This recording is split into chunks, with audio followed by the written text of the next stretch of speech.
అంతరాయ తిమిరోపశాంతయే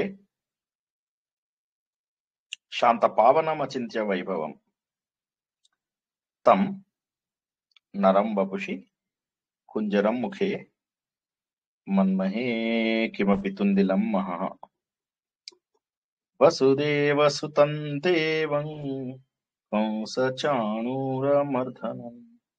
దేవకీ పరమానందం కృష్ణం వందే జగద్గురుం శ్రీకృష్ణం వందే జగద్గురుం. సర్వేభ్యో నమో నమః. సహాధ్యాయులారా, సంస్కృతంలో చాలా విషయాలు నేర్చుకున్నాము. భాష ఎంత నేర్చుకున్నా కూడా తక్కువనే. కాకపోతే భాష పైన ఉన్న అభిమానంతో భాషలో ఉన్నటువంటి మాధుర్యాన్ని గుర్తించడానికి, లేదా మన వైదిక సంస్కృతం గాని లౌకిక సంస్కృతం గాని వీటిలో ఉన్నటువంటి చిన్న చిన్న మార్పులని, అందులో ఉన్నటువంటి ప్రయోగాలను గుర్తించాలి అంటే ఒక 4-5 అవసరం. అవి సంధులు, సమాసాలు, వ్యాకరణంలో, తర్వాత అలంకారాలు, ఛందస్సు. ఇవి మనకు ఉపయోగిస్తే ఏంటంటే కాస్త మనము అర్థం చేసుకోవడానికి సులభం అవుతుంది. భాష ఎంత నేర్చుకున్నా కూడా కొన్ని వేలాది ధాతువులు ఉంటాయి, 2000 ధాతువులు ఎక్కడి నుంచి గుర్తుంటాయి? 100 ధాతువులు, 150 ధాతువులని రకరకాల ప్రయోగాలలో వాడితే సరిపోతుంది. అంతకే మనకు ఓపిక తగ్గిపోతుంది. అది కాక వయసు కూడా కాదు, చిన్న పిల్లలు ఎవరైతే ఉంటారో వాళ్ళకు ఓకే. మనకేంటంటే ఓవరాల్ గా అర్థమవుతుంది. ఎప్పుడైనా ఏమైనా శ్లోకాలు అవి చదువుతున్నప్పుడు 1-2 పదాలు అర్థం కావు, ఏం పర్వాలేదు, మళ్ళీ వెళ్ళి ఆ పదం అర్థం చూసుకుంటే ఎక్కడైనా సరిపోతుంది. ఒక్కొక్కసారి ఏమవుతుందంటే వాటి ప్రయోగాలు అర్థం కావు, అంటే గ్రామర్ గురించి. అప్పుడు కూడా మనకు తెలిసినటువంటి కొంత గ్రామర్ ఏదైతే నేర్చుకున్నామో దాదాపు మనం 80% కవర్ చేసాం గ్రామర్. అందులోంచి చూసుకుంటే కొంతవరకు కవర్ అయిపోతుంది. ఎందుకంటే కొన్ని తెలిసినా కూడా ఆ టైంకి జ్ఞాపకం రాదు ఇంతవరకు. అయితే ఇవి వచ్చినా కూడా ఒక శ్లోకం గాని, ఒక మంత్రం గాని, ఒక పద్ధతి, ఒక అలంకార ఇది గాని, కొన్ని చోట్ల సంధులు గాని ఇవి అర్థం కావడం కష్టం. అయితే మనం ఇంతకుముందు ఉపసర్గలు అని ఒకటి నేర్చుకున్నాం. ఆ ఉపసర్గలు అదృష్టవశాత్తు ఏమైందంటే లౌకిక సంస్కృతంలో పక్కపక్కనే ఇచ్చేస్తున్నారు. వైదిక సంస్కృతంలో సరే అవి ఇక్కడొక ముక్క ఇక్కడొక ముక్క, అవి కొద్దిగా కష్టం వైదిక సంస్కృతంలో. లౌకిక సంస్కృతంలో వాటిని పాణిని ఫిక్స్ చేసేసాడు కాబట్టి ఇక మనకు ఏమీ ప్రాబ్లం లేదు. అట్లీస్ట్ ఉపసర్గల విషయంలో ఒక హెడేక్ తగ్గిపోయింది.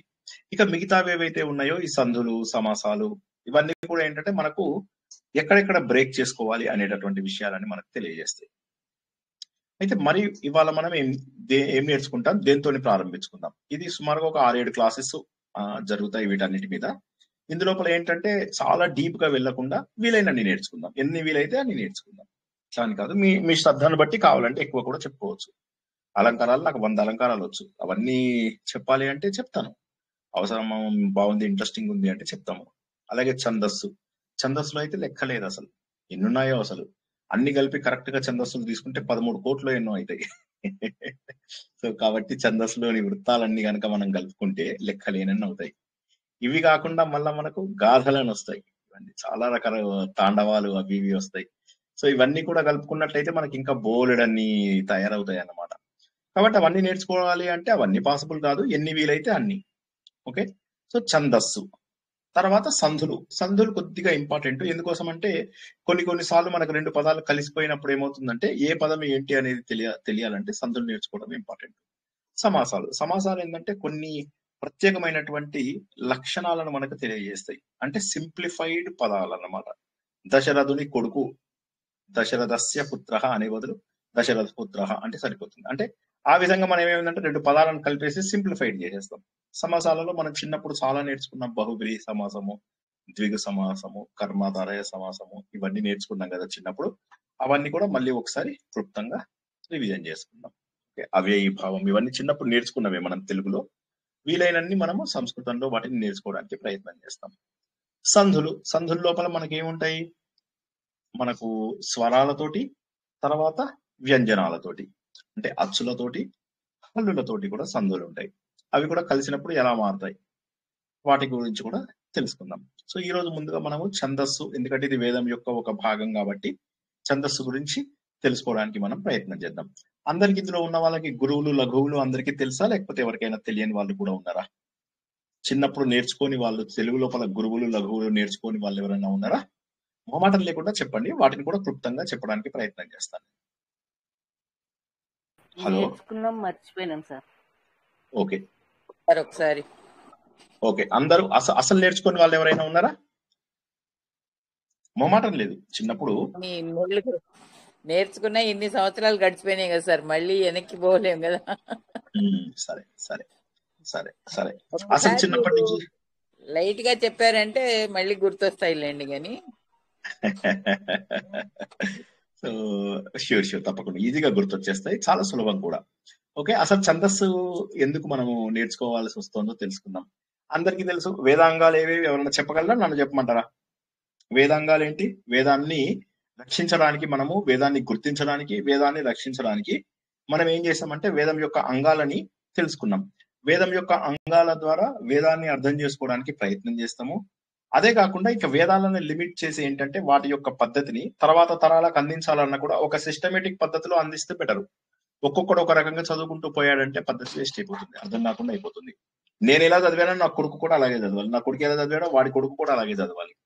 సో ఇలాగా వాటి గురించి కూడా ఈ వేదాంగాలు మనకు ఉపయోగపడతాయి. ఓకే, వేదాంగాలు ఎవరైనా చెప్పగలరా? నన్ను చెప్పమంటారా? శిక్ష, వ్యాకరణము, శృతులు, శిక్ష, వ్యాకరణము, శృతులు, నిరుక్తము, శిక్ష, వ్యాకరణము, నిరుక్తము, శిక్ష, వ్యాకరణము, ఛందస్సు, నిరుక్తము, జ్యోతిష్యము, కల్పము సార్. కరెక్ట్. ఈ 6 కూడా వేద పురుషుడు అనే గనక వ్యక్తిని ఒకతని తీసుకుంటే అతడి యొక్క 6 భాగాలు అని చెప్పేసి తెలుసుకున్నాం. ఇందులో ఛందస్సు అనేది ఏంటంటే ఆహ్లాద పరిస్తూ ఉండేది. ఛందము అంటేనే ఆహ్లాదం. ఛందం అంటే చాలా సంతోషాన్ని కలిగించేది. వేదం నేర్చుకున్నా కూడా, పద్యాలు నేర్చుకున్నా కూడా, శ్లోకాలు నేర్చుకున్నా, మంత్రాలు నేర్చుకున్నా కూడా మీకు మంచిగా ఆహ్లాదం కలిగించాలి. ఆహ్లాదం కలిగించాలంటే మీరు వాకింగ్ చేస్తున్నారు, స్పీడ్ గా వాకింగ్ చేస్తుంటే బాగుంటుందా, లేకపోతే మోడరేట్ గా వాక్ చేస్తుంటే బాగుంటుందా, లేకపోతే మరీ స్లోగా వాక్ చేస్తే బాగుంటుందా? ఎలా బాగుంటుంది చెప్పండి ఎవరైనా? బాగుంటుంది సార్. మరీ స్లో అయినా బాగుండదు, మరి వేగంగా అయినా బాగుండదు. నెమ్మదిగా అలా నడుస్తూ ఉంటే బాగుంటుంది. కానీ కొంతమందికి స్పీడ్ గా నడిస్తే బాగుంటుంది, కొంతమందికి స్లోగా నడిస్తే బాగుంటుంది. ఓకేనా? కొంతమంది స్లోగా నడిస్తే కుదరదు, కొంతమందికి స్పీడ్ గా నడిస్తే గానీ నడవదు. సో ఈ విధంగా రకరకాల రుచులు ఉంటాయి. సో ఆ రుచులలో ఏమైపోయిందంటే మనకు ఈ వేదం లోపల కూడా వీళ్ళు మంత్రాలు రాసేటప్పుడు, గద్యం రాసేటప్పుడు మనకు రచనలన్నీ ఎన్ని రకాలుగా ఉంటాయో తెలుసా? రచనలన్నీ ఎన్ని రకాలుగా ఉంటాయి? సంస్కృత సాహిత్యం గాని, తెలుగు సాహిత్యం గాని ఎన్ని రకాలుగా ఉంటాయి మనకు? పద్యాలు, ఇంకా ఒకటేమో పద్యాలు నేను చెప్పాను, రెండోది గద్యము, పద్యము, గద్యము, వచనం అంటే గద్యమే, వచనం అంటే గద్యమే. కావ్యం అంటే కూడా పద్యం ఉండొచ్చు, గద్యం ఉండొచ్చు. ఇంకా మూడోది ఏంటి? కావ్యం సార్. కావ్యం అంటే కూడా పద్యము ఉండొచ్చు, గద్యం కూడా ఉండొచ్చు. గద్య కావ్యం, పద్య కావ్యం అంటారు. సో మూడే రకాలు, ఒకటి పద్యము, ఒకటి గద్యము. పద్యం అంటే మొత్తం పద్యాలలో ఉంటుంది. ఓకే, గద్యము అంటేనేమో ఇప్పుడు మన యజుర్వేదం ఎందులో ఉంటుంది? గద్యంలో ఉంటుంది కదా. మన పద్యాలలో దేంట్లో ఉంటాయి? మన వీటిని ఏమంటారు? ఋగ్వేదంలో ఉన్నవన్నీ పద్యాలు, వాటిని మనం మంత్రాలు అంటాం. ఋగ్వేదంలో ఉన్నవి అయిపోయినాయి, యజుర్వేదంలో ఉన్నవి అయిపోయి, ఇంకా మూడో టైప్ ఉంది. ఆ టైప్ ఏమంటారో చెప్తే నేను చెప్తాను. దాన్ని మీరు చాలాసార్లు వినే ఉంటారు. అంటే గద్యము పద్యము కలిపిందా సార్? గద్యము పద్యము కలిపిన దాన్ని మన భోజ మహారాజు కాలం లోపల దాన్ని వాడేవాళ్ళు ఎక్కువగా అని చెప్పేసి విన్నామన్నమాట. ఓకే, పద్యము ప్లస్ గద్యము కలుపుతారు. ఉదాహరణకి మీరు తీసుకున్నట్లయితే పోతన భాగవతం కనుక తీసుకున్నట్లయితే మీకు అందులో పద్యం, గద్యం కూడా ఉంటుంది. ఒక్కొక్కసారి 3 పేజీలు 4 పేజీల గద్యం కూడా ఉంటుంది. అదేవిధంగా భోజ మహారాజు ఏంటమ్మా? సాహిత్యము అండి. సాహిత్యాలు 3 రకాలు. సాహిత్యాలు మనం ఏం చెప్పుకుంటున్నామంటే సాహిత్యము 3 రకాలుగా రాయొచ్చు అని చెప్పాము. సాహిత్యం అంటే ఏంటి? మనతో పాటు హితం చేస్తూ ముందుకు తీసుకెళ్లేది అని చెప్పి. ఏ గుడ్ బుక్ ఇది గుడ్ ఫ్రెండ్ అంటారు. అవునా? ఒక మంచి స్నేహితుడు మనకు విషయాలను ఎలా నేర్పిస్తాడో దాన్ని మనము సాహిత్యము అంటాం అన్నమాట. ఆ సాహిత్యము 3 రకాలు. ఒకటి గద్య సాహిత్యము, ఒకటి పద్య సాహిత్యము, మూడవది గద్యము ప్లస్ పద్యము. ఈ గద్యము ప్లస్ పద్యము సాహిత్యాన్ని చంపు సాహిత్యము అంటారు. చంపు, CHAMPU. ఎవరన్నా అనండి ఒకసారి. చంపు సాహిత్యము. సార్ చంపు అంటే నన్ను చంపేసేయడం ఉంటుంది చూడు, అట్లా చంపేసేయి అని చెప్పి పద్యము గద్యము రాసి వాడు ఆ సినిమా లోపల, అదేం సినిమా, చంటబ్బాయ, అందులోపల ఆమె రాస్తుంది కదా, సో ఆకాశం నీలంగానే ఎందుకు ఉంటుంది అంటే ఎర్రగా ఉంటే బాగుండదు కనుక, ఉప్పు తెల్లగానే ఎందుకు ఉంది అంటే ఇంకో నల్లగా ఉంటే బాగుంటది కనుక, అన్ని చెప్తూ ఉంటే వాడేమంటాడు, ఆ ఎడిటర్ ఏమంటాడు, ఎవరన్నా చెప్పండి.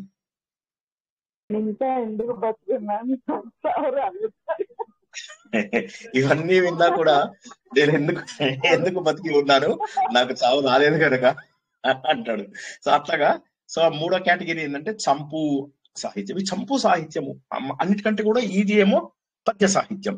పద్యం ఏంటంటే చాలా మంది రాసిస్తారు, ఎవరు పడితే వాళ్ళు. కాస్త సాహిత్యంలో కొద్దిగా పరిచయం ఉన్న వాళ్ళు పద్యాన్ని రాసిస్తారు. ఎందుకంటే పద్యాలలో ఏమైపోతుందంటే నియమాలు, పెన్ పేపర్ ఉన్న వాళ్ళు ప్లీజ్ రాసుకోండి, అండ్ ఎక్కడ ఆపేయమంటే అక్కడ ఆపేస్తాను. ఓకే, కొద్దిగా ఈ ఫస్ట్ డే నాడు తెలుసుకుంటే మీకు తర్వాత లైఫ్ ఎంత ఆనందంగా ఆహ్లాదంగా ఉంటుందో. మంచి మంచి విషయాలు నేర్పిస్తాను, ఎక్కువ స్ట్రెయిన్ లేకుండా, మరీ టూ మచ్ గా నేర్పించకుండా నేర్పిస్తాను. ఎవరికి ఎక్కడెక్కడైతే టూ మచ్ ఉంటుందో చెప్తాను, ఇప్పుడు టూ మచ్ ఉంటుందని చెప్తాను, వాళ్ళు మాత్రమే రాసుకోండి, మిగతా వాళ్ళు రాసుకోవాల్సిన అవసరం లేదు. ఓకే, ఎవరైతే కొద్దిగా ఎక్కువ ఉంటుంది అనుకున్నానో అప్పుడు చెప్తాను నేను, అప్పుడు ఎవరికైతే ఎక్కువ నేర్చుకోవాలందో వాళ్ళు రాసుకోండి, మిగతా వాళ్ళు వదిలేసేయండి, సరేనా? ఓకే, ఇప్పుడు నేనేం చెప్పాను ఇంతకు ముందు, పద్యాలలో సార్, పద్యాల లోపల నియమాలు ఉంటాయి.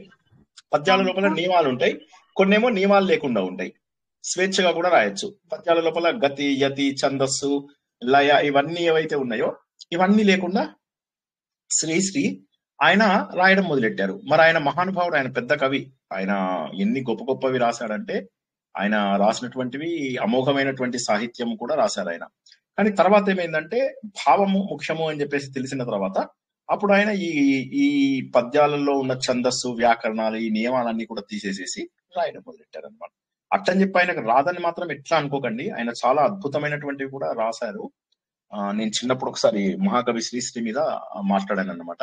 ఏదో అంటారు కదా, 25 ఏళ్ల వరకు ప్రతి ఒక్క వ్యక్తి కూడా కమ్యూనిస్ట్ అవుతాడట. దాని మీద ఏదో సామెత ఉంది, మీ అందరికీ తెలిసే ఉంటుంది. ఎవరన్నా చెప్పగలరా కమ్యూనిజం? చెప్పండి. తోడికోడల్లో ఒక పాట రాశారు సార్ ఆయన, చలువరాతి మేడలోన కులుకుతావే కుర్రదాన, మేడగట్టిన చలువారాయి ఎలా వచ్చనో చెప్పగలవా? చెమట ఆయన రాసిన అద్భుతం, అద్భుతమైన పాటలు. ఇంకా ఇంకా చెప్పండి, ఏదో చెప్తున్నారు, సారీ చెప్పండి. అదే చెమట నోర్చి తీసినారే శ్రామికులు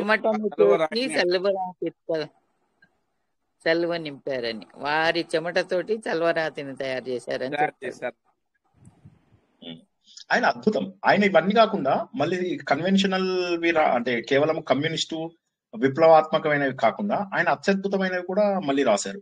రాయడం అంటే ఆయన ఇది రాశారు, దాన్ని ఏమంటారు, ఇలా వచ్చావే వెన్నెల ఏమని పొగడను నిన్ను, లోగడ కవులు పొగిడిందే మళ్ళీ మళ్ళీ పొగడనా, అది ఏంటది, అదొక అద్భుతమైనటువంటిది. వెన్నెల మీద రాశాడు అనమాట. వెన్నెలను చూస్తుంటే నాకు ఆవేశం వస్తుంది, అయితే నేనేం రాయాలి, ఓ వెన్నెల, ఓ లోగడ మహాకవులు రాసిందే మళ్ళీ మళ్ళీ రాయనా అనుకుంటూ. అది కాక ఎన్నో ఆయన పొలాలనన్నీ హలాల దున్ని, అది ఉంది కదా, కర్మ జలాలకు ధర్మ జలాలకు కర్మ జలాలకు ఖరీదు కట్టే షరాబు లేదో, అదేమో భజగోవిందం కాపీ అన్నమాట. భజగోవిందం భజగోవిందం భజగోవిందం మూఢమతి వస్తున్నాయి వస్తున్నాయి వస్తున్నాయి జగన్నాథ రథ చక్రాలు అని భజగోవిందం కి అనుగుణంగా రాశారనమాట. భజగోవిందం ట్యూన్ లోపల రాశాను అని చెప్పేసి ఆయనే చెప్పుకున్నారు. సో శ్రీశ్రీ మహానుభావుడు. అది కాక జనరల్ గా ఒక జోక్ ఉంది, 25 ఏళ్ల వరకు కూడా ప్రతి వ్యక్తి కూడా కమ్యూనిస్ట్ అట. అయితే దాని మీద ఒక జోక్ ఉంది, ఎవరికైనా తెలుసా, నేను చెప్పనా? చెప్పండి సార్. సరే, అదేంటంటే 25 ఏళ్ల వరకు కనుక నువ్వు కమ్యూనిస్ట్ కాకపోతే నీకు హృదయం లేదు. 25 ఏళ్ల వరకు నువ్వు కమ్యూనిస్టువి కాకపోతే నీకు హృదయం లేదు. 25 ఏళ్ల తర్వాత కూడా నువ్వు కమ్యూనిస్ట్ అయ్యావంటే నీకు బుద్ధి లేదు అని అర్థమైందా? ఎవరికైనా ఆ జోక్ అర్థమైందా? కమ్యూనిజం అంటే ఏంటంటే అందరికీ అన్ని అందజేయాలి అని చెప్పేసి ఒక ఇదన్నమాట. ఇప్పుడు మీరు కమ్యూనిస్ట్ కంట్రీస్ లోపల ఒకప్పుడు రష్యా అవి ఇవి ఉండేవి కదా, అప్పట్లో ఇంకా క్యాపిటలిజం ఇంత బాగా డెవలప్ అవ్వకముందు ఏమైందంటే వాళ్ళ స్థాయిని బట్టి అందరికీ ఉద్యోగాలు ఉండాలి, అందరికీ ఆహారం అందాలి, అందరికీ ఇల్లు ఉండాలి. కాకపోతే ఇవన్నీ కూడా గవర్నమెంట్ కి చెందుతాయి. మీరంటూ ప్రాపర్టీ ఏది కొనుక్కోవడానికి అవి ఉండవు అన్నమాట. మీ భార్య మీ పిల్లలు మాత్రమే మీ సొంతం, మిగతావన్నీ మీకు ఉండవు. కార్ అంటే గవర్నమెంట్ ప్రొవైడ్ చేస్తుంది. మీ హోదాని బట్టి సైకిల్ ఇస్తుంది, మీ హోదాలు కానీ ఏదో ఒకటి ఇచ్చి తీరుతుంది. కమ్యూనిజం కొద్దిగా బాగా పాపులర్ అయినది వెస్ట్ బెంగాల్ లోపల. వెస్ట్ బెంగాల్ లోపల అందుకే చాలా రోజుల పాటు, ఇప్పుడు నేను కొన్నాళ్ళు వెస్ట్ బెంగాల్లో ఉన్నాను కదా, ఆ సమయంలో నేను ఆశ్చర్యపోయాను. ఇండియా మొత్తం లోపల 30 రూపీస్ 25 రూపీస్ 30 రూపీస్ బియ్యం ఉంటే మా ఊర్లో 8 రూపాయలు 9 రూపాయలే ఉండేది, దుర్గాపూర్లో, కలకత్తాలో. ఎనీవే, సో కమ్యూనిజం ఏంటంటే అందరికీ కూడా అవకాశాలు ఉండాలి, ఒకరు ఒకరిని దోచుకోవడానికి వీలు లేకుండా ఉంటుంది. ఉదాహరణకి మీరు వెస్ట్ బెంగాల్ లోపల ఒక దుకాణం పెట్టారనుకోండి, దుకాణం పెడితే మీరు షాప్ లోపల 2 వర్కర్స్ పెట్టుకుందాం అనుకుంటారు. ఓ 20,000 ఇచ్చి 10,000 ఇచ్చి 2 వర్కర్స్ పెట్టుకుందాం అనుకుంటారు. కానీ మీకు కుదరదు. యూనియన్ లీడర్స్ వస్తారు, వచ్చేసి ఏం పెడుతున్నాం అంటే దుకాణం. సరే 4 పెట్టుకో అంటారు. అదే 4 ఎట్లా పెట్టుకోవాలి, నా వల్ల కాదు అంటే ఎంత ఖర్చు పెట్టుకుందాం అంటారు. అంటే 20,000. సరే 4 పెట్టుకో, 5,000 ఇచ్చుకో అంతే అంటారు. Everybody should have employment. Whether he is underemployed, fine. But the person should be able to meet at least some needs. Sir నేను కలకటాలో వర్క్ చేశాను సార్. చేశారా? ఓకే. సో ఎంప్లాయీ యూనియన్ లీడర్ ఉన్నా, వాడు వచ్చి పడుకుంటాడు గేట్ ముందు. మేము బ్యాంక్ ఓపెన్ చేయలేకపోయేవాళ్ళం. Bank was closed for single employee also. చాలా యూనియన్స్ అవి, అందుకోసమే కలకత్తా చాలా వెనకెళ్ళిపోయింది. ఏమైందంటే క్యాపిటలిస్టిక్ సొసైటీ ఉంటే తప్ప. క్యాపిటలిస్టిక్ సొసైటీ అంటే ఏంటి? నా పనికి తగ్గ వేతనం కావాలి నాకు, నేను తెలివితేటలు ఎక్కువ ఉపయోగిస్తాను, నాకు ఎక్కువ డబ్బు రావాలి. వాడు తెలివితేటలు తక్కువ. ఇప్పుడు నేను సెక్యూరిటీ గార్డ్ని ఇద్దరిని సమానంగా చూడగలిగితే ఎట్లా? చూడలేం.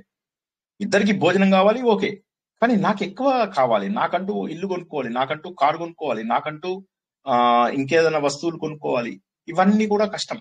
ఇప్పుడు మేము దుర్గాపూర్లో ఉన్నప్పుడు రష్యన్ వాళ్ళు వీళ్ళు ఉండేవాళ్ళు అనమాట. వాళ్ళ పిల్లలకి ఏమన్నా మేము యాపిల్స్ అవి ఇస్తే వాళ్ళు వద్దనేవాళ్ళు. ఎందుకు అంటే మాకు గవర్నమెంట్ చేస్తుంది, ఇక్కడ మేము అలవాటు చేస్తే అక్కడికి వెళ్ళిన తర్వాత ఇబ్బంది అవుతుంది అని చెప్పేవాళ్ళు అనమాట. సో కమ్యూనిజం అనేది ఏంటంటే అందరికి అవకాశాలు ఉండాలి. కాబట్టి మనకి ఏంటంటే వినడానికి బాగా అనిపిస్తుంది, కానీ తర్వాత ఏమనిపిస్తుంది, నాకంటూ ఒక ప్రాపర్టీ ఉండాలి, నాకంటూ ఒకటి, నాకంటూ అది ఉండాలి, ఇవన్నీ చెప్తుంటాం కదా. దానివల్ల ఏమైపోతుందంటే క్యాపిటలిస్టిక్ సొసైటీ బాగుంది అనిపిస్తుంది. అందుకే అమెరికా అంత ఫాస్ట్ గా డెవలప్ అయిపోయింది, క్యాపిటలిస్టిక్ సొసైటీ. మనమేమో ఈ రెండింటికి మధ్య లోపల సోషలిస్ట్ సొసైటీని డెవలప్ చేసుకున్నాం. కొంత కమ్యూనిజం, కొంత క్యాపిటలిజం తో సోషలిస్ట్. దాంతో ఏమైపోయింది, మనం కొన్నాళ్ళు వెనకబడ్డాం, కొన్నాళ్ళు గవర్నమెంట్ ఇన్వాల్వ్మెంట్ ఉండడం మంచిదైంది. తర్వాత 1992 తర్వాత పివి నరసింహారావు గారు వచ్చిన తర్వాత ఆయన, తర్వాత మన్మోహన్ సింగ్ గారు, వీళ్ళిద్దరు కూడా దేశాన్ని మళ్ళీ గాడిలో పడేసి చక్కగా క్యాపిటలిస్టిక్ సొసైటీ చేశారు. అప్పటి నుంచి దేశం ఇంకా రాకెట్ స్పీడ్ లోపల ముందుకెళ్తుంది. తర్వాత మన బంగారు నేత సో వచ్చిన తర్వాత ఇంకా ఈ 11 ఏళ్లుగా దేశం ఇంకా అభివృద్ధి చెందుతుంది. Anyway, so coming back to సాహిత్యంలో ఏంటంటే ఎన్నో రకాలుగా రాయడానికి అవకాశం ఉంది. నియమాలు అవి ఇవి ఇవన్నీ కూడా, నియమాలు లేకుండా కూడా రాయొచ్చు పద్యాలు. రెండోది ఏంటంటే గద్యం రాయడం చాలా కష్టము. ఎందుకంటే గద్యం రాసి నువ్వు అవతల వాడిని ఒప్పించాలి. సో అది చాలా కష్టం గద్యం రాయడం అనేది. అందుకే నవల్స్ లో వాటిల్లో కొద్దిమంది హీరోలుగా నిలబడిపోయారు.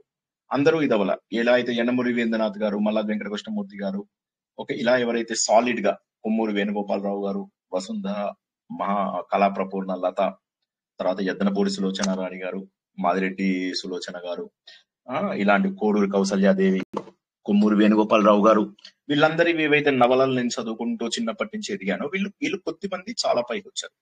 వీళ్ళు మైనంపాటి భాస్కర్ కావచ్చు, తర్వాత చాలా మంది వచ్చారు కానీ వాళ్ళందరూ ఎక్కువ పాపులర్ కాదు. సురదేవర రామ్మోహన్ రావు గారు కానీ, కొమ్మనాపల్లి గణపతిరావు గారు కానీ, ఇట్లా చాలా మంది. అయితే గద్యం రాయడము కష్టం. యాక్చువల్ గా గద్యం రాయడం ఓకే, కానీ అవతలోడు ఇష్టపడాలి కదా. సో గద్యం రాయడం చాలా చాలా కష్టం. సో ఈ పద్యము ప్లస్ గద్యము రెండు కలిపి రాయడం అనేటటువంటిది ఇంకా కష్టమైనటువంటి పని. దాన్ని చంపు అంటారు. ఇందులోపల కొంత మీరు పద్యంలో రాస్తారు, కొంత కఠినమైనటువంటి గద్యంలో కూడా రాస్తారు. ఇప్పుడు మన పోతనామాత్యుడు 3 పేజీలు 4 పేజీల నిండా గద్యం రాశారు. అదే విధంగా నైషధీయ చరిత నలచంపు ఏదైతే ఉందో, నైషధ చరిత్ర, అది చదివితే అసలు ఆశ్చర్యపోతూ ఉంటాం. అందులోపల అసలు కొన్ని పేజీల నిండా ఆ వర్ణన గద్యం లోపల చదువుతూ ఉంటే ఆశ్చర్యపోతూ ఉంటాం. సో కాబట్టి గద్యము, పద్యము, నలచంపు. అయితే వీటి లోపల ఏం చేశారంటే పద్య భాగాలకు నియమాలు పెట్టాలి, కొన్ని రిస్ట్రిక్షన్స్ పెట్టాలి. పెడితే వాటి లోపల కొంత అందం వస్తుంది, అందం వచ్చి ఆహ్లాదంగా ఉంటుంది. ఉదాహరణకి మన అందరికీ కూడా నేను ఇంతకు ముందు ఒకసారి తెలంగాణ బీజేపీ అని చెప్పాను, జ్ఞాపకం ఉందా? అంటే తెలంగాణలో బీజేపీ రావాలి అని అన్నాను కదా. ఆ 7 ఎవరన్నా చెప్పగలరా ఒకసారి?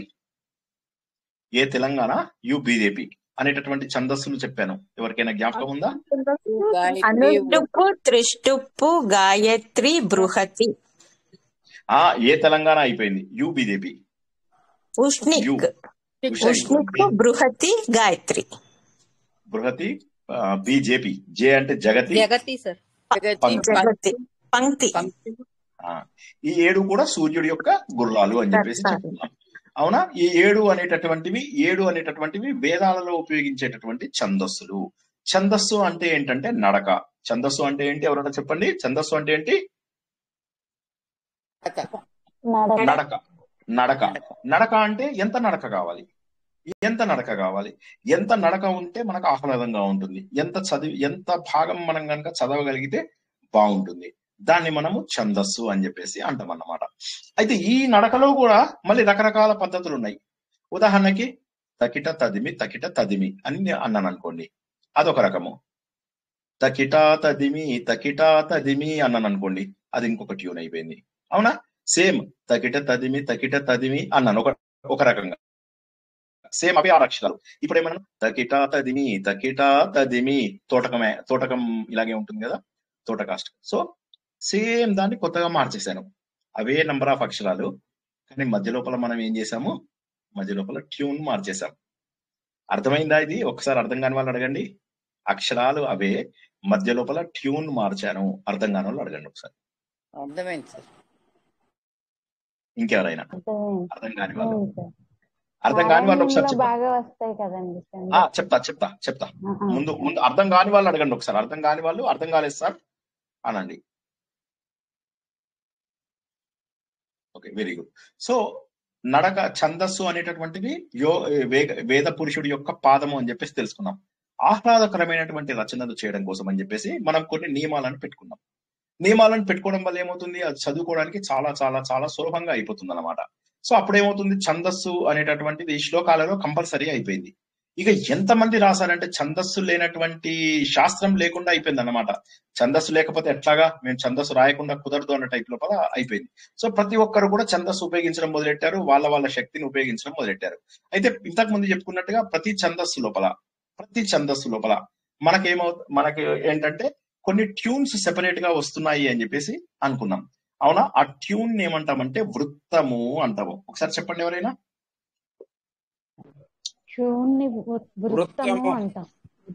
ఇప్పుడు నాకు ఇందాక నేను ఒక పాట పాడాను కదా, ఆ పాట పాడుకుంటా ఎవరన్నా చెప్పండి ఏది వృత్తము ఏది ఛందస్సు ఒకసారి చెప్పండి. దాని పేరు చెప్పక్కలే, నేను చెప్పినట్టుగా చెప్పండి ఎవరైనా. తకిట తదిమి అండి. అట్లా చెప్పానండి. తకిట తదిమి అని చెప్పానా? తకిట తదిమి తర్వాత రెండోది ఎలా పాడాను? తకిట తదిమి అన్నాను. ఈ రెండింటిని ఏమంటారు ఇప్పుడు? సాంగ్ అండి కదా సార్.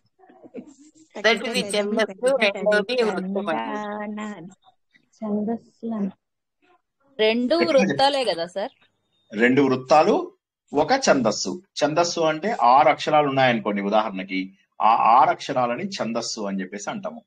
కానీ ఈ 6 అక్షరాలలో వచ్చే వివిధ ట్యూన్స్ ఏవైతే ఉన్నాయో ఆ వివిధ ట్యూన్స్ ని ఏమంటారంటే ఛందస్సు అంటారు. సారీ, వృత్తము అంటారు. ఒకసారి నేను అన్నదాన్ని ఎవరైనా రిపీట్ చేయండి. శర్మ గారు రిపీట్ చేయండి. 6 అక్షరాలు ఉన్నది ఛందస్సు సార్. దాంట్లో రకరకాలుగా పాడే విధానమును వృత్తము అన్నారు. ఓకే, ఇంకెవరైనా చెప్పండి. రాధిక. 6 అక్షరాలని ఛందస్సు అంటాం సార్. మనం ఆ పాడే ట్యూన్స్ ని వృత్తాలు అంటాం. Very good.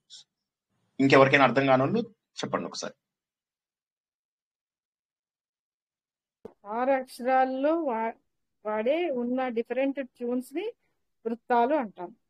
అవును, ఆ ట్యూన్స్ ఎందుకు మారుతాయో చెప్తా నేను. ఫస్ట్ ఇంతవరకు అర్థమైంది కదమ్మా? కామ్గా ఉన్నానంటే అర్థం కాలేదు. అర్థమైంది. 6 అక్షరాలు ఉన్నది ఛందస్సు అంటారు, వాడే ట్యూన్స్ ని వృత్తాలు అంటారు. అవునా? ఇలాగా మనకు మొత్తం మీద మనకు ఉన్నటువంటివి 26 రకాల ఛందస్సులు ఉన్నాయి. పెన్ను పేపర్ ఉన్న వాళ్ళు రాసుకోండి. 26 రకాల ఛందస్సులు ఉన్నవి.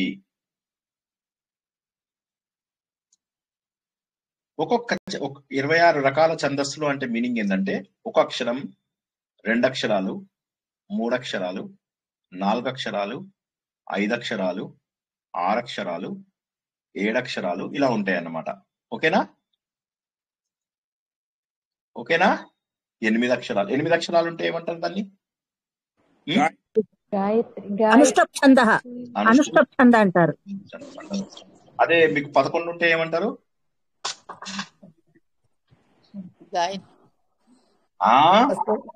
త్రిష్టుపు. భగవద్గీతలో వాడుకోవాలి. భగవద్గీతలో 13 త్రిష్టుప్ ఛందస్సు స్టార్ట్ అవుతుంది మనకి. ఇక్కడ 11వ అధ్యాయంలో బోర్డ్ అంత అన్ని శ్లోకాలు త్రిష్టుప్ ఛందస్సు. 15లో ఉన్నాయి. 11లో బాగా 11లో మొత్తం అవే 15 లోపల మిక్స్. కానీ 11వ అధ్యాయంలో అన్ని త్రిష్టుప్ ఛందస్సులే. ఎంత కాంప్లికేటెడ్ ఉంటాయంటే శ్లోకాలు అన్ని కూడా పెద్దగా ఉంటాయి. 11 అక్షరాలు ఉన్నవి. ఓకేనా? 12 అక్షరాలు ఉంటేనేమో అది జగతి. తర్వాత 6 అక్షరాలు ఉంటే గాయత్రి. 6 6 6 6. అయితే ఒకటి గుర్తుంచుకోవాలి ఏంటంటే గాయత్రి ఛందస్సు నేను మొన్న కూడా ఒక రోజు చెప్పాను. పేరుకు 6 6 6, కానీ ట్యూన్స్ ని బట్టి అది 8 8 8 ఉంటుంది అని కూడా గుర్తుంచుకోండి ఒకసారి. గాయత్రి ఛందస్సు 2 విధములు. ఎవరైనా చెప్పండి ఒకసారి. గాయత్రి ఛందస్సులో అక్షరాలు గాయత్రి ఛందస్సు 2 విధములు. ఎన్ని అక్షరాలు ఉంటాయి గాయత్రి ఛందస్సులో? 6 6 6 ఉంటే 8 6 6 6 6 చెప్పండి. 6 6 6 6 6 6 అందరూ 2 2 చెప్తున్నారు. 2 2 చెప్పకండి. 6తో 4 చరణాలు వస్తాయి కదా సార్? 6గా 4 పాదములు వస్తాయి. చరణాలు రావు, పాదములు వస్తాయి. పాదములు 8తో 3 పాదములు వస్తాయి. ఓకే. తర్వాత 8తో 3 కూడా రావచ్చు. సో ఇప్పుడు మీకు ఎవరైనా ఇంటర్నెట్ ఉండనా? నేను ఒక్కసారి ఇంటర్నెట్ లో ఓపెన్ చేస్తున్నాను. ఆగండి ఒక్క నిమిషం. ఇంటర్నెట్ లో మీకు ఓపెన్ చేసి అవి మీకు చూపిస్తాను. ఒకటి చూపించాలి. 4 6లు 3 సార్లు 8 వస్తుందండి గాయత్రి దాంట్లో. 6 6 6 6 లేదా 8 8 8 8. ఓకేనమ్మా? సో నేను ఎక్కడ చూపించాలి? 28 20 రకాలు 26 ఛందస్సులు అని చెప్పి కొట్టండి గూగుల్లో. ఎవరైనా 26 ఛందస్సుల పేర్లు. 26 ఛందస్సుల పేర్లు.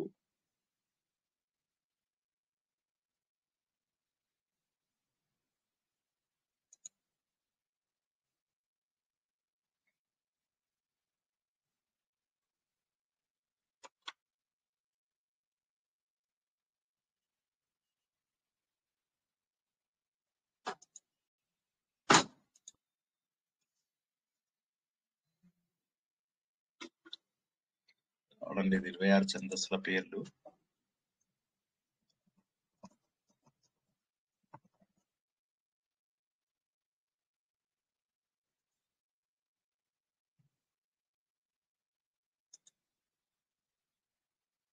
అలాగే తెలుగులో ఇచ్చేస్తున్నారు. అంటే ఉత్పలమాల, చంపకమాల, మత్తేగం అవి తప్పు. ఉక్త, అత్యుక్త, మధ్య. కరెక్ట్. అవే. అది ఒకసారి మీరు షేర్ చేస్తారా గ్రూప్ లో? అది నాకు పంపించండి, నేను షేర్ చేస్తాను. Okay sir. నేను నోటికి చదవచ్చు కానీ నాకు నోటికి చదవచ్చు కానీ అందరికి చూపిద్దామని. నాకు పంపించండి, నేను చూపిస్తాను. ఉక్త, అత్యుక్త, మధ్య, ప్రతిష్ట, సుప్రతిష్ట, గాయత్రి, ఉష్ణికి ఉన్నాయి కదా, అది ఒకసారి నేను అందరికి చూపించుకుంటూ చెప్తాను. అవి షూర్ సార్. పంపించారా? వచ్చింది.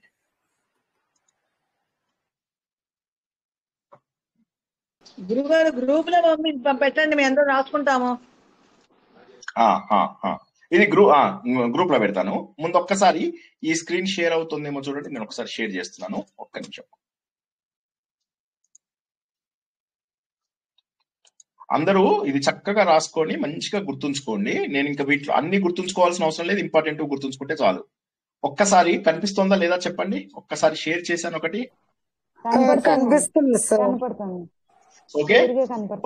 ఓకే. మీరు ఇక్కడి నుంచి చదవండి ఒకసారి. ఒక అక్షరంతో ఉన్నటువంటివి కూడా కొన్ని ఉంటాయి అన్నమాట. దాన్ని ఉక్త అంటారు. 2 ఉంటే అత్యుక్త. 3వ దాన్ని మధ్య అంటారు. 4వ దాన్ని ప్రతిష్ఠ అంటారు, 5వ దాన్ని సుప్రతిష్ఠ అంటారు. ఈ 5 మనము వాడము. ఓకేనా? అందరు గుర్తుంచుకోండి ఏంటి ఈ 5ని మనము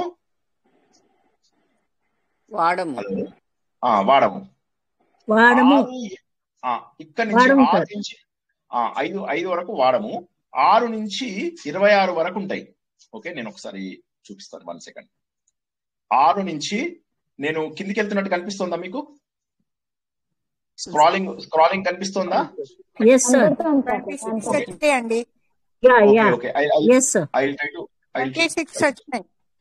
అవునమ్మా, కరెక్ట్.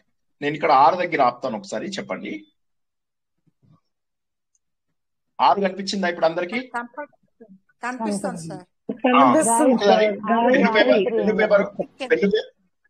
అమ్మ ఒక్కసారి జాగ్రత్తగా వినండి అందరూ. ఒక్క నిమిషం అందరు జాగ్రత్తగా విని పెన్ను పేపర్ తోని ఇవిటిని రాసుకోకండి. ఇది మీరు ఇంటర్నెట్ లో కొడితే వస్తుంది, కానీ నేను చెప్పే మాటలు రాసుకోండి. 6, 7, 8, 9, 10, 11, 12 యు తెలంగాణ, ఏ బీజేపీ. ఓకేనా?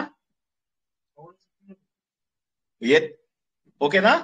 6, 7, 8, 9, 10, 11, 12 ఇవి మొత్తము 6 నుంచి 26 వరకు 3 గ్రూప్స్ గా డివైడ్ చేయండి. 6, 7, 7, 7. ఓకేనా?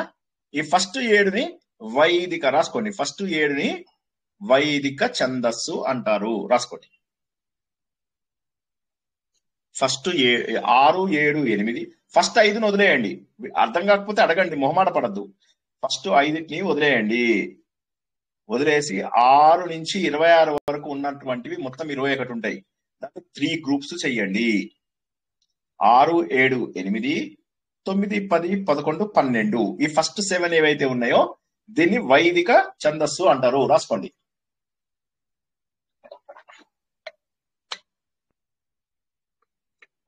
వేదాలలో ఉపయోగించేది ఇదే. నీకు 99% మీకు ఋగ్వేదంలో ఉపయోగించేది ఇదే ఛందస్సు. వైదిక ఛందస్సు 11 దాకా. 6 నుంచి 12. 6 నుంచి 12కి మీకు షార్ట్ కట్ చెప్పే కదా. ఈ 6 నుంచి 12 ఏమంటారు రాసుకోండి. వీటినే సూర్యుని యొక్క గుర్రములు అందరు, సూర్యుని యొక్క అశ్వములు అందరు.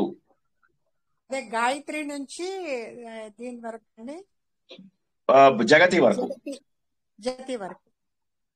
దాన్ని ఎట్లా జ్ఞాపకం ఉంచుకోవాలని చెప్పాను? ఏ తెలంగాణ, యు బీజేపీ. ఏ అనుష్టుప్ ఛందస్సు, తెలంగాణ టీ త్రిష్టుప్, జి గాయత్రి. మొత్తం 7. 7 ఏమో 6, 7, 8, 9, 10, 11, 12. సూర్యుడు గుర్రాలు 7 కదా. సూర్యుడికి రోజులు 7, గుర్రాలు 7 కదా. సూర్యుడు వేదమూర్తి. ఒక్క నిమిషం, సూర్యుడు వేదమూర్తి అని మనం తెలుసుకున్నాం కదా. సూర్యుడులోంచే వేదం నేర్చుకున్న వారి పేరేంటి? ఒక ఆయనని వాళ్ళ గురువు తిడితే అప్పుడు ఆయన ఏం చేస్తాడు? వేదం అంతా కూడా వదిలేస్తాడు. వదిలేసి మళ్ళీ వచ్చి సూర్యుని ప్రార్థించి నేర్చుకుంటాడు. ఆయన పేరేంటి?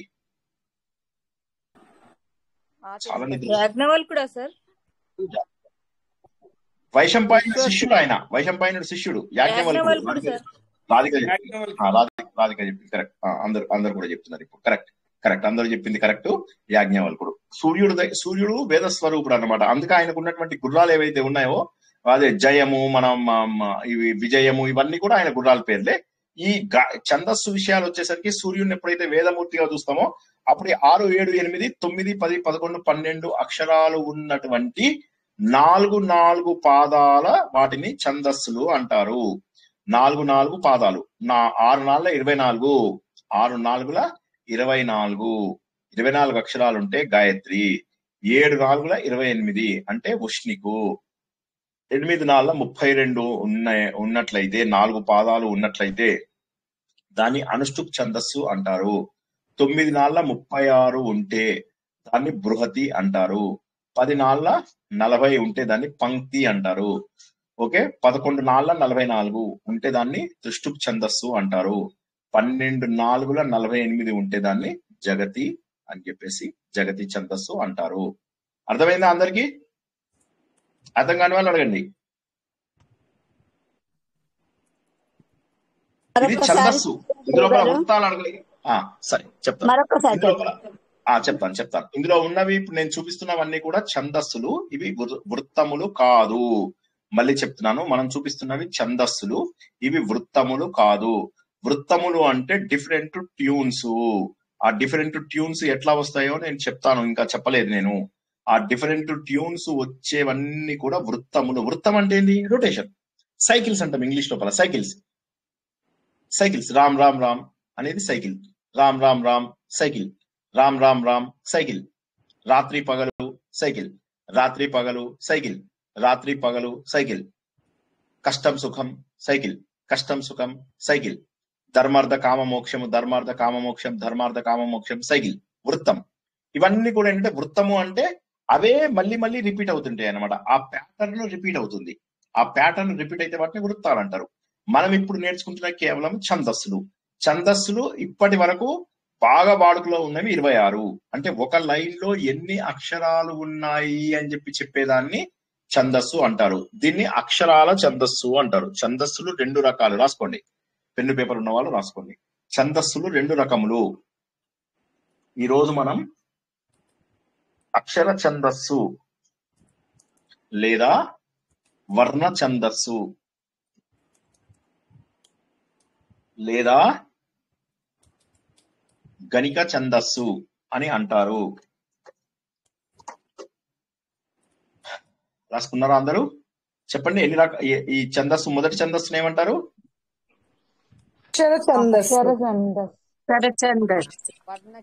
లేదా గరికం ఏంటండి? గణితం, క్యాల్కులేషన్, గణితం, మ్యాథమెటిక్స్, గణిత ఛందస్సు. గురుగారు ఇంకోసారి చెప్పండి, రాసుకుంటాం. ఇంకోసారి చెప్పండి. షూర్ చెప్తాను, ఏం పర్వాలేదు, మెల్లగా చెప్తాను. ఛందస్సులు 2 రకములు.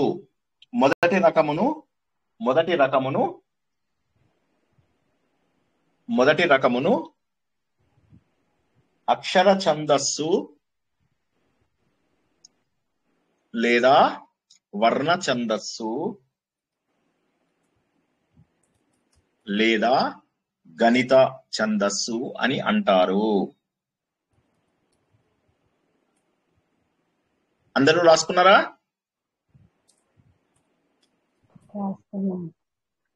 రాసుకున్నారా అందరూ?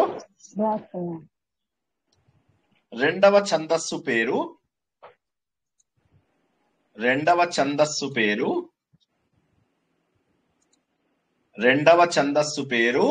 మాత్రా ఛందస్సు.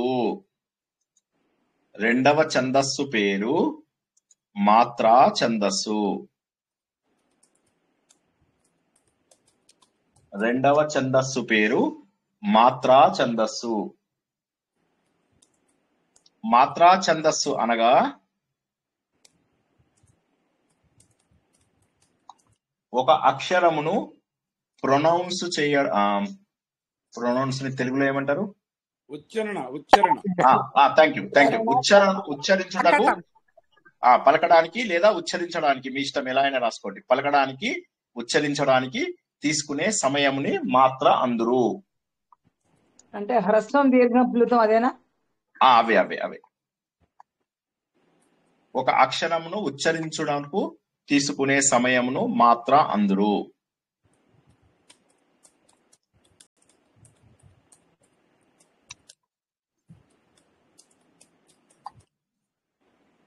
ఓకే, ఇది ఏకమాత్ర, ద్విమాత్ర అని 2 రకములు. ఏకమాత్ర, ద్విమాత్ర అని 2 రకములు. ఏకమాత్ర, ద్విమాత్ర అని 2 రకములు. మళ్ళొకసారి మొత్తం చెప్పనా? ఛందస్సులు 2 రకములు. మొదటిది అక్షర ఛందస్సు, రెండవ దాని పేరు మాత్రా ఛందస్సు. అక్షర ఛందస్సు, మాత్రా ఛందస్సు. అక్షర ఛందస్సు, మాత్రా ఛందస్సు. అక్షరాలు అంటే ఏంటి? మన వర్ణమాలలో ఉన్న అక్షరాలు. అక్షర ఛందస్సు లేదా వర్ణ ఛందస్సు లేదా గణిత ఛందస్సు అంటారు దాన్ని. రెండవది ఏంటంటే ఒక అక్షరం ఉచ్చరించడానికి ఎంత టైం పట్టింది అంటే ఒక రెప్పపాటు కాలంలో ఎంత పట్టింది మనకు. ఆ రెప్పపాటు కాలంలో ఎన్ని అక్షరాలు ఉచ్చరిస్తాం అదన్నమాట. దాన్ని ఏకమాత్ర ఛందస్సు, మాత్రా ఛందస్సు అని అంటారు. అవి ఏకమాత్ర, ద్విమాత్ర అని 2 రకాలు. అంటే రెప్పపాటు కాలం లోపల పలికించేదాన్ని ఒక అక్షరం అంటారు. అదే దీర్ఘాక్షరాలు ఉన్నాయనుకోండి, దీర్ఘాక్షరాలు అయితే 2 మాత్రలు. ఉదాహరణకి రా. నా కళ్ళు చూడండి ఒకసారి అందరూ. నా కళ్ళు చూడండి. రా రా రా అన్నప్పుడు 2 సార్లు కొట్టుకుంది కన్ను. రా అన్నప్పుడు ఒక్కసారి కొట్టుకుంది. ఓకేనా? ఒకసారి కొట్టుకుంటే ఒక మాత్ర, 2 సార్లు కొట్టుకుంటే 2 మాత్రలు. హలో, లేవండి లేవండి, నిద్ర లేవండి, నిద్ర లేవండి. ఓకే, సో కన్నులు 2 కన్నులు కొట్టండి. ఒక కన్ను కొట్టి చూడకండి ఎవరిని. క్యాజువల్ గా 2 కన్నులు కొట్టుకొని మీరు ఇంట్లో ప్రాక్టీస్ చేసుకోండి.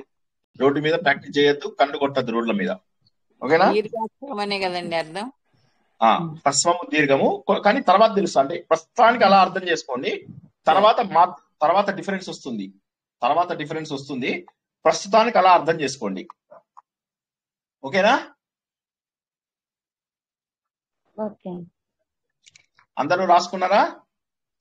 వర్ణము లేదా అక్షరము, మాత్ర తెలుసుకున్నాం కదా. ఛందస్సులు 2 రకాల ఛందస్సులు అని చెప్పేసి తెలుసుకున్నాం. ఇందులోపల లయ అంటే ఏంటి? లయ అంటే ఏంటంటే ఒక గతి, జంపింగ్లు కొట్టడం. ఎట్లాగా? కమలా కుచూచుక కుంకుమతో వినా వెంకటేశం ననాథో ననాథ సదా వెంకటేశం స్మరామి మాణిక్య వీణా ఉపలాలయంతీం మదాలసాం మంజుల వాగ్విలా. అర్థమవుతుందా? సో ఆ ట్యూన్ ఏదైతే, లయ ఏదైతే ఉందో దానిని గతి అంటారు. గతి అంటే ఏంటంటే ఒక ట్యూన్. రాసుకోండి. మూడవ దానిని ట్యూన్ అందురు, గతి అందురు.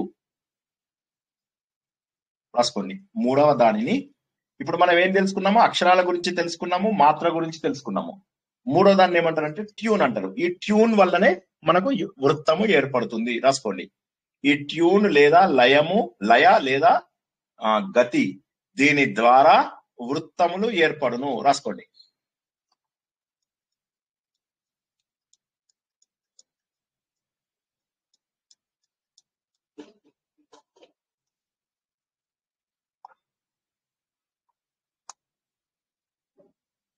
శ్రీరామ రామ రామేతి రమే రామే మనోరమే సహస్రనామ తత్తుల్యం రామనామ వరాననే. ఇది ఏ ఛందస్సు?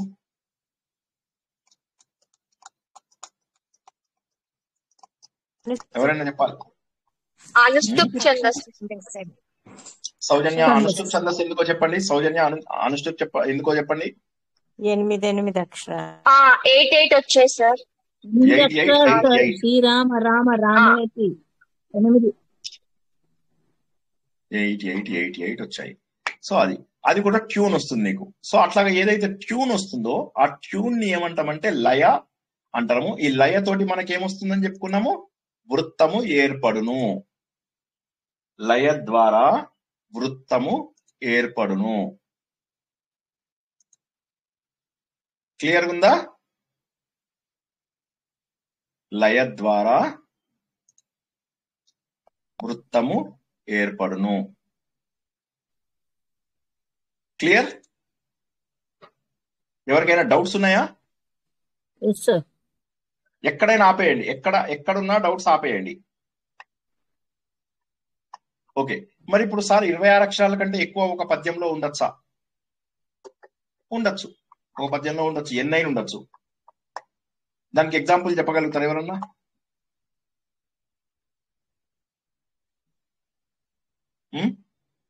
రావణాసురుడు రాసినటువంటిది విన్నారా? అది ఏ ఛందస్సు? తాండవ స్తోత్రం. వీటిని దండకాలు అంటారు. రాసుకోండి. దండకములు అనగా 26 అక్షరముల కంటే ఒక పాదములో ఎక్కువ అక్షరములు ఉండుట. 4 పాదాల గురించి తెలుసుకున్నాం మనం. ఓకే, 4 పాదాల గురించి తెలుసుకున్నాం. ఇప్పటి వరకు మనం ఏం తెలుసుకున్నాము? 4 పాదాల వాటి గురించి తెలుసుకున్నాం. ఎన్ని పాదాలైనా ఉండొచ్చు దండకాలలో. దండకాలు ఎవరైనా చెప్పండి, ఒక 2 దండకాలు. హనుమాన్ దండకం, ఆంజనేయ దండకం. ఇంకొకటి చెప్పండి ఎవరైనా. శ్యామలా దండకం. శ్యామలా దండకం సార్. శ్యామలా దండకం కాళిదాసు. కరెక్ట్. ఎస్. సో ఈ దండకాలలో ఏమవుతాయంటే సూర్య దండకం. Right, correct. సూర్య దండకం. రైట్. ఈ లోపల 4 లైన్లు ఉండవు. 4 లైన్లు ఉండే వాటి గురించి మనం ఇప్పటి వరకు తెలుసుకున్నాము. నాలుగు నాలుగు ఉండేవి 26 రకాల ఛందస్సులు అని చెప్పి తెలుసుకున్నాం. అవునా కదా? 26 అక్షరాలు వరకు ఉండొచ్చు ఒక లైన్ లో. ఒక లైన్ లో ఉండే అక్షరాలు 26 వరకు ఉండొచ్చు మాక్సిమం. 26 26 26 26 అంటే 104. అంతేనా? 104 26 52 104 25 25 25 25 అతికృతి. ఓకేనా? 8 8 8 8 32 11 11 11 11 12 12 12 12 జగతి. సో ఇలా 4 పాదాలు ఉండేవి తెలుసుకున్నాం. ఎక్కువ పాదములు ఉండే దానిని దండకము అందురు. ఎక్కువ అక్షరాలు, చాలా ఎక్కువ అక్షరాలు అంటే ఒక లైన్ లోనే బోల్డెన్ అక్షరాలు, అందులో ఎన్ని పాదాలు ఉంటాయో కూడా తెలియదు మనకు, అన్నోన్. అండ్ ఎన్ని ఒక దాంట్లో ఒక లైన్ లో 20 అక్షరాలు ఉంటాయి, వి డోంట్ నో. 30 అక్షరాలు ఉంటాయి, వి డోంట్ నో. దానిని దండకము అందురు. దండకము అనగా ఒక పాదంలో 26 కంటే ఎక్కువ అక్షరాలు ఉండవచ్చు. ఒక పాదములో, గుర్తుంచుకోండి, పాదము వేరు చరణం వేరు. 4 కలిసినట్లయితే దాన్ని ఒక శ్లోకము అని అంటారు. 4 పాదములు ఉంటే దాన్ని ఒక శ్లోకము అంటారు. అది రిపీట్ అయితే దాన్ని చరణము అంటాము. ఓకేనా? సో ఇప్పుడు దండకం గురించి తెలుసుకున్నాం. మరి ఒక్కొక్కసారి 3 పాదాలు, ఒక్కొక్కసారి 6 పాదాలు ఉంటాయి. వాటిని ఏమంటారు? కొన్నిట్లలో ఇప్పుడు మనం ఇప్పటిదాకా 4 పాదాల గురించి తెలుసుకున్నాం. కొన్నిటి లోపల ఒకే దాంట్లో 26 కంటే ఎక్కువ అక్షరాలు ఉంటాయి, ఒక పాదంలోనే బోలెడన్ని అక్షరాలు ఉంటాయి. దాన్ని దండకము అంటారు. అలా కాదు, 3 పాదాలు కానీ 4 పాదాలు కానీ ఉన్నాయి. పైన ఉన్న 26 అక్షరాల నియమమే పాటిస్తుంది. కానీ 3 పాదాలు లేదా 6 పాదాలు ఉంటాయి. వాటిని గాథలు అంటారు. గాథా సప్తశతి ఎవరైనా విన్నారా పేరు? ఫాలుని గాథా సప్తశతి ఎవరైనా విన్నారా? విన్నాం ఓకే, సార్. కంటెంట్ ఏం తెలియదు. మీనింగ్ చెప్పండి ఎవరైనా. 700 కథలు ఉన్నాం. 700 కథలు కరెక్టే. ఇప్పుడు నేను చెప్పినది చెప్పండి ఒకసారి ఎవరైనా. నేను అడుగుతాను ప్రశ్నలు, అందరు జవాబు చెప్తారా? ఎవరికైనా డౌట్స్ ఉంటే ముందు నేను ఆపేస్తున్నాను. ఒకసారి డౌట్స్ అడగండి ఫస్ట్. గాథలు మళ్ళీ చెప్పరా? గాథలు 3 పాదాలు లేదా 6 పాదాలు. ఇప్పుడు జనరల్ గా ఒక శ్లోకంలో ఎన్ని పాదాలు ఉంటాయి చెప్పండి? 4 ఉంటాయి. 3 పాదాలు ఉంటే లేదా 6 పాదాలు ఉంటే గాథలు. రాసుకోండి. రాసుకున్నారా? ఒక పాదం లోపల ఎన్ని అక్షరాలైనా ఉండొచ్చు. కాకపోతే మనం ఏంటంటే 26 అక్షరాల వరకు చూసుకున్నాం. 26 అక్షరాల కంటే కూడా ఎక్కువ ఉందనుకో, అవిటి దండకాలు అంటారు. మరి చరణం అంటే ఏంటి? చరణం అంటే ఏంటంటే కొన్ని పాదాలతోని ఛందోబద్ధమైనటువంటి పద్యమును చరణం అంటారు. రాసుకోండి. కొన్ని పాదములతో కూడుకొని ఉన్న ఛందస్సుతో కూడిన పద్యమును చరణము అందురు. పద్యమును చరణము అందురు. దీనినే మనం శ్లోకము అంటాము. ఇది ఒకసారి రిపీట్ చేయరా? పాదములతో కూడిన అంటే పాదములు అంటే 1 2 3 4 ఇలా పాదాలు ఉంటాయి కదా.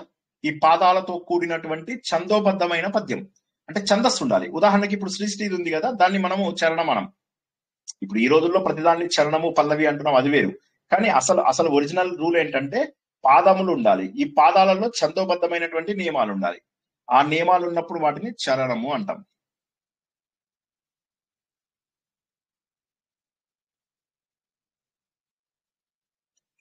ఓకేనా? ఈ చరణం ఒకసారి రిపీట్ చేయరా? పద్యమును ఛందస్సుతో కూడిన పద్యమును కొన్ని పాదములతో కూడిన ఛందోబద్ధమైనటువంటి పద్యము. కొన్ని పాదములతో కూడిన ఛందోబద్ధమైన పద్యమును చరణము అందురు. దీనినే మనము శ్లోకము అంటాము, వేదములలో మంత్రము అంటాము.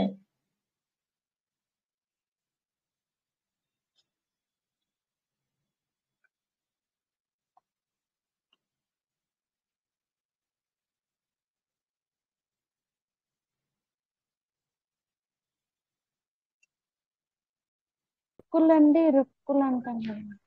ఏంటమ్మా? రుక్కులు అంటారు. రుక్కులు ఋగ్వేదంలో ఉన్న వాటన్నిటి రుక్కులు అని కూడా అంటారు. కరెక్టే. వేదములలో శ్లోకములను మంత్రములు అందరు.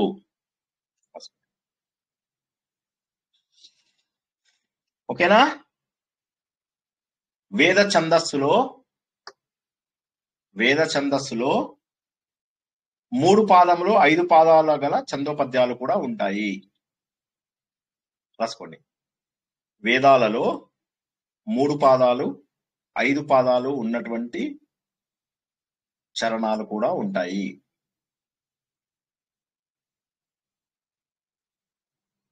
క్లియర్?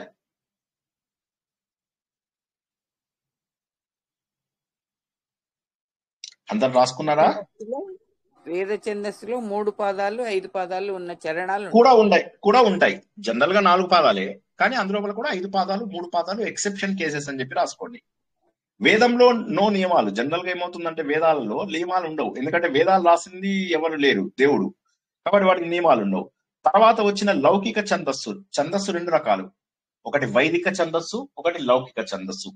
వైదిక ఛందస్సు లోపల మనం ఏమనుకున్నాము, 6, 7, 8, 9, 10, 11, 12 అక్షరాలు ఉన్నటువంటి వాటిని, అంటే యు తెలంగాణ, ఏ బీజేపీ అనేటటువంటి ఛందస్సులు ఎక్కువగా వాడతారు అని చెప్పి తెలుసుకున్నాం. మిగతా వాటన్నిటిని కూడా లౌకిక ఛందస్సులో వాడతారు.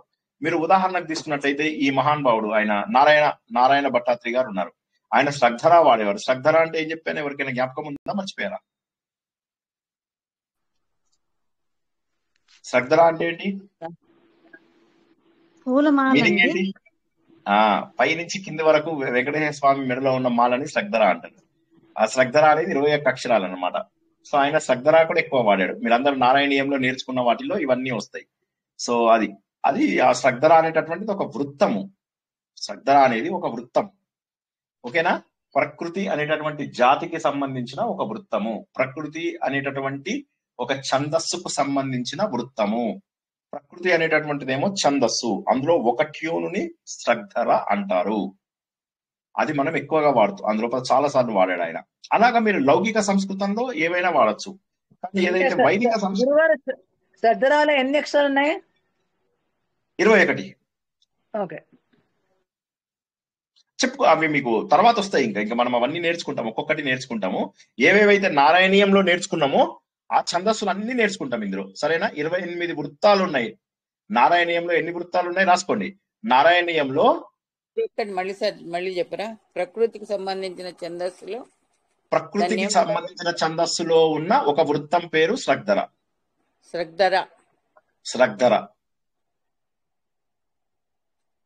సరే సార్.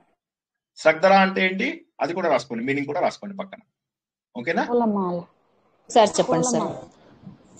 శ్రద్ధర అంటే పైనుంచి కింది వరకు వేలాడే పూలమాల.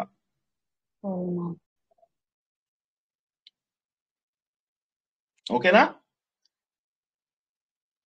ఓకే. ఇప్పుడు మనకు అందులోపల మనం నారాయణీయంలో ఏమేమి అవి అయితే ఉన్నాయో తీసుకోండి మీరు. అంటే ఏమేమి ఉంటాయి మీకు అందులోపల? ఇంద్రవజ్ర, ఉపేంద్ర వజ్ర, ఉపజాతి, వసంత తిలక, ఇవన్నీ ఉంటాయి. అవునా? జ్ఞాపకం ఉందా ఎవరికైనా? నారాయణీయంలో చెప్పండి కొన్ని. నారాయణీయంలో ఉన్నవన్నీ, నారాయణీయంలో ఉన్నవి కొన్ని జాతులు చెప్పండి, పేర్లు చెప్పండి. వసంత తిలక అన్నారు కదండి. వసంత తిలక ఉంటుంది. ఉక్త వసంత తిలక తబజాజగాగౌ అని వస్తుంది అది.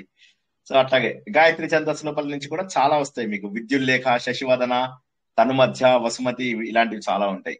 మళ్ళీ మనకు ఇలాగే మళ్ళీ మనకి ఇందు లోపల ఇంద్రవజ్ర, ఉపేంద్ర వజ్ర, ఇవన్నీ మనకు సారీ శిఖరిణి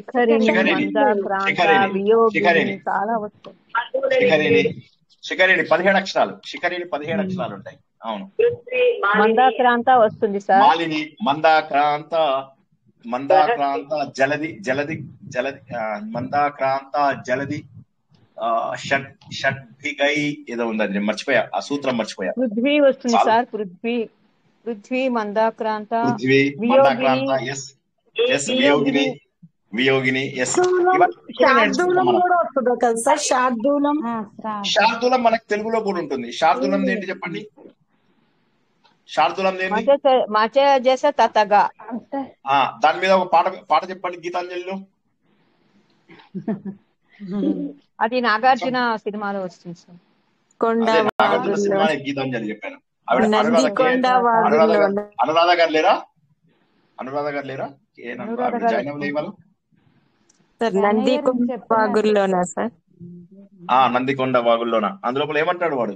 ఓ బాలా మసజ సతతగా శార్దులా మంది నందికొండ అదన్నమాట. సార్ వంశస్థ కూడా వస్తుంది సార్. అంటే వంశస్థ శార్దూల విక్రీడిత అంటారు కదండి. శార్దుల విక్రీడితం. Correct correct correct. అది తర్వాత కూడా మనం గీతి నేర్చుకుంటాం. మీరు మీకు మీకు మీకు గీతి నారాయణీయంలో ఛందస్సు. మీకు నారాయణీయంలో ఉన్నటువంటి ప్రతి వృత్తము, అది ఏ వృత్తము, దాని ఫార్ములాస్ ఏంటి, అది ఏ ఛందస్సుకు తెలిసింది మొత్తం తెలుసుకుందాం. ఓకేనా? లిస్ట్ నా దగ్గర ఉంది ఆల్రెడీ. నా దగ్గర పెద్ద లిస్ట్ ఉంది. ఆ లిస్ట్ మొత్తంది వీలైనంత మెల్లగా చెప్తాను. ఇవాళకి ఆపుతాను ఇక్కడ. ఎవరికైనా డౌట్స్ ఉంటే అడగండి. ఆత్మసుఖము వీడిని ఆటకులకు పాత్ర పోషణ చేసేది సూత్రధారి, విశ్రమించదని పాదం ఆశ్రయించి పరమ కరుణాంతరంగా శ్రీ పాండురంగ. జై శ్రీకృష్ణ. నా దగ్గర 28 వృత్తాలు. టోటల్ గా ఎన్ని వృత్తాలు రావచ్చో తెలుసా? మీరు చెప్తే షాక్ అవుతారు. మొత్తం ఒక్కొక్క పాదంలో 26 అక్షరాలు, 26 అక్షరాలు, 26 అక్షరాలు, 26 అక్షరాలు, 26 అక్షరాల వరకు రాయొచ్చు మీరు. దీన్ని సమవృత్తం అంటారు. ఓకే. అలా కాకుండా ఒక పాదంలో 26, ఒక పాదంలో ఇంకొక రకమైనటువంటి కాంబినేషన్, అదే గాని ఇంకొక రకమైన కాంబినేషన్, తర్వాత ఇంకో కాంబినేషన్, అప్పుడు అర్ధ సమవృత్తం అంటారు. 4 డిఫరెంట్ కాంబినేషన్స్ వాడారనుకోండి, అప్పుడు దాన్ని విషమ వృత్తం అంటారు. సో ఒకే దాంట్లో సమవృత్తము, అర్ధ సమవృత్తము, విషమ వృత్తము అంటే 4 పాదాలలో ఇందులో అనుష్టుప్ ఛందస్సే, ఇందులో అనుష్టుప్ ఛందస్సే, ఇందులో అనుష్టుప్ ఛందస్సే, ఇందులో అనుష్టుప్ ఛందస్సే. కాకపోతే ఇందులో వాడింది ఇంద్రవజ్ర, ఇందులో వాడింది ఉపేంద్ర వజ్ర, ఇందులో వాడింది ఉపజాతి, మళ్ళీ ఇందులో వాడింది ఇంకో, అలాగా కూడా తీసుకోవచ్చు. అలాగా మల్టిపుల్ కాంబినేషన్స్ లో మీకు వృత్తములని మార్చుకుంటూ, అక్షరాలను మార్చుకుంటూ, ఒక చోట దీర్ఘం ఉన్న చోట లఘువు పెట్టచ్చు, లఘువు ఉన్న చోట గురువు పెట్టచ్చు. అంటే అక్షరాల యొక్క కలయికను మార్చుకుంటూ 13 కోట్ల ఛందస్సులను బయటికి తీసుకురావచ్చు. ఒక్కసారి అర్థం చేసుకోండి. సంస్కృతం ఈజీనా టఫా? 13 కోట్ల కాంబినేషన్స్ తీసుకురావచ్చు. అందులోపల చాలా చాలా కష్టం. అందుకే నేను ఏమంటున్నాను తెలుసా, మన అదృష్టం ఇంతైనా మనం ఎంత నేర్చుకుంటాం తెలుసా? సంవత్సరంలో ఒక నీటి బిందువు. కానీ ఇది కూడా నేర్చుకుంటుంటే గొప్పే కదా. అది మన మాతృభాష కాబట్టి సంతోషపడాలి. సో ఇందులోపల మనం ఏంటి, ఈ మొత్తము 26 అక్షరాల ఏవైతే ఇవి ఉన్నాయో అందులోపల నుంచి మనము 13 కోట్ల వృత్తములను తీసుకురావచ్చు. 26 రకముల ఛందస్సులలోంచి 13 కోట్ల మనము వృత్తములను తీసుకురావచ్చు. అందులోపల నారాయణ భట్టాద్రి లాంటి హైయెస్ట్ నాలెడ్జబుల్ పర్సన్. ఋగ్వేది జనరల్ గా ఏంటంటే, ఇప్పుడు నేను ఋగ్వేదినే, మనకు అంత నాలెడ్జ్ లేదు. సో ఆయన ఋగ్వేది, కానీ ఆయన 28 వృత్తాలు వాడాడు బాగా. అదే చాలా గ్రేట్. ఇప్పటి వరకు అదే రికార్డు. 28 వృత్తాలు వాడడం అంటే మాటలు కాదు. అలాగా ఆయన చాలా అద్భుతమైనటువంటి సంస్కృత పాఠవాన్ని ఆయన చూపించగలిగారు. ఋగ్వేదం నేర్చుకున్న వాళ్ళని ఋగ్వేది అంటారా సార్? కాదు. పుట్టుకతోటే మీకు వేదం ఉంటుంది. మీకు ఏ వేదము, ఏ గోత్రం, ఇవన్నీ మీకు తెలుస్తాయి అట్లాగా. సో పుట్టుకతోటే ఉంటుంది. యజుర్వేదం వాళ్ళు వేరే వాళ్ళు ఉంటారు, ఋగ్వేదం వాళ్ళు వేరే ఉంటారు, సామవేదం వాళ్ళు వేరే ఉంటారు, అథర్వణ వేదం వాళ్ళు వేరే ఉంటారు. వాళ్ళ పూర్వీకులు ఫాలో అయినటువంటి దాని నియమాల ప్రకారం వస్తుంది అట్లాగా. ఎక్కువ మంది యజుర్వేదం ఫాలో అయ్యే వాళ్ళు చతుర్వేది అంటారు కదా సార్. త్రివేది, చతుర్వేది అది చదువుకున్న వాళ్ళు, 2 వేదాలు నేర్చుకున్నవాడు, 3 వేదాలు నేర్చుకున్న వాళ్ళు, 4 వేదాలు నేర్చుకున్న వాళ్ళు అని చెప్పేసి వాళ్ళు వేరు. బట్ మన దగ్గర ఏంటంటే వంశానుగుణంగా మీరు ఏ ఋషుల కింద వచ్చారు అనే దాన్ని బట్టి మీకు ఒక గోత్రము, ఒక కొంతమంది ఋషులు, తర్వాత ఏ వేదమునకు మీరు సంబంధించిన వారు అనేది ఇన్ఫర్మేషన్ ఉంటుంది. ప్రతి ఒక్కరు ఇందులో ఉన్న వాళ్ళందరూ, కుల మతాలు మనకు ఉండవు కదా హిందూ ధర్మంలో, ఓన్లీ వర్ణాలే ఉంటాయి.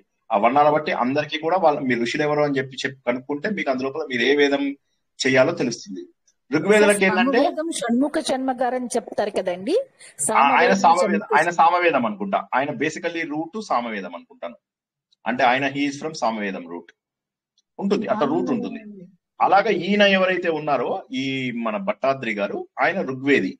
అంటే ఒరిజినల్ గా ఆయన ఋషుల ప్రకారం ఆయన ఋగ్వేది ఇదన్నమాట. అట్లాగా నాకేం రాదు, ఋగ్వేదం ఏం రాదు, నాకు మీకు నేర్పిస్తున్నా అంటే ఊరికే టైం పాస్ కి నేర్పిస్తున్నా కానీ నాకు ఋగ్వేదం రాదు.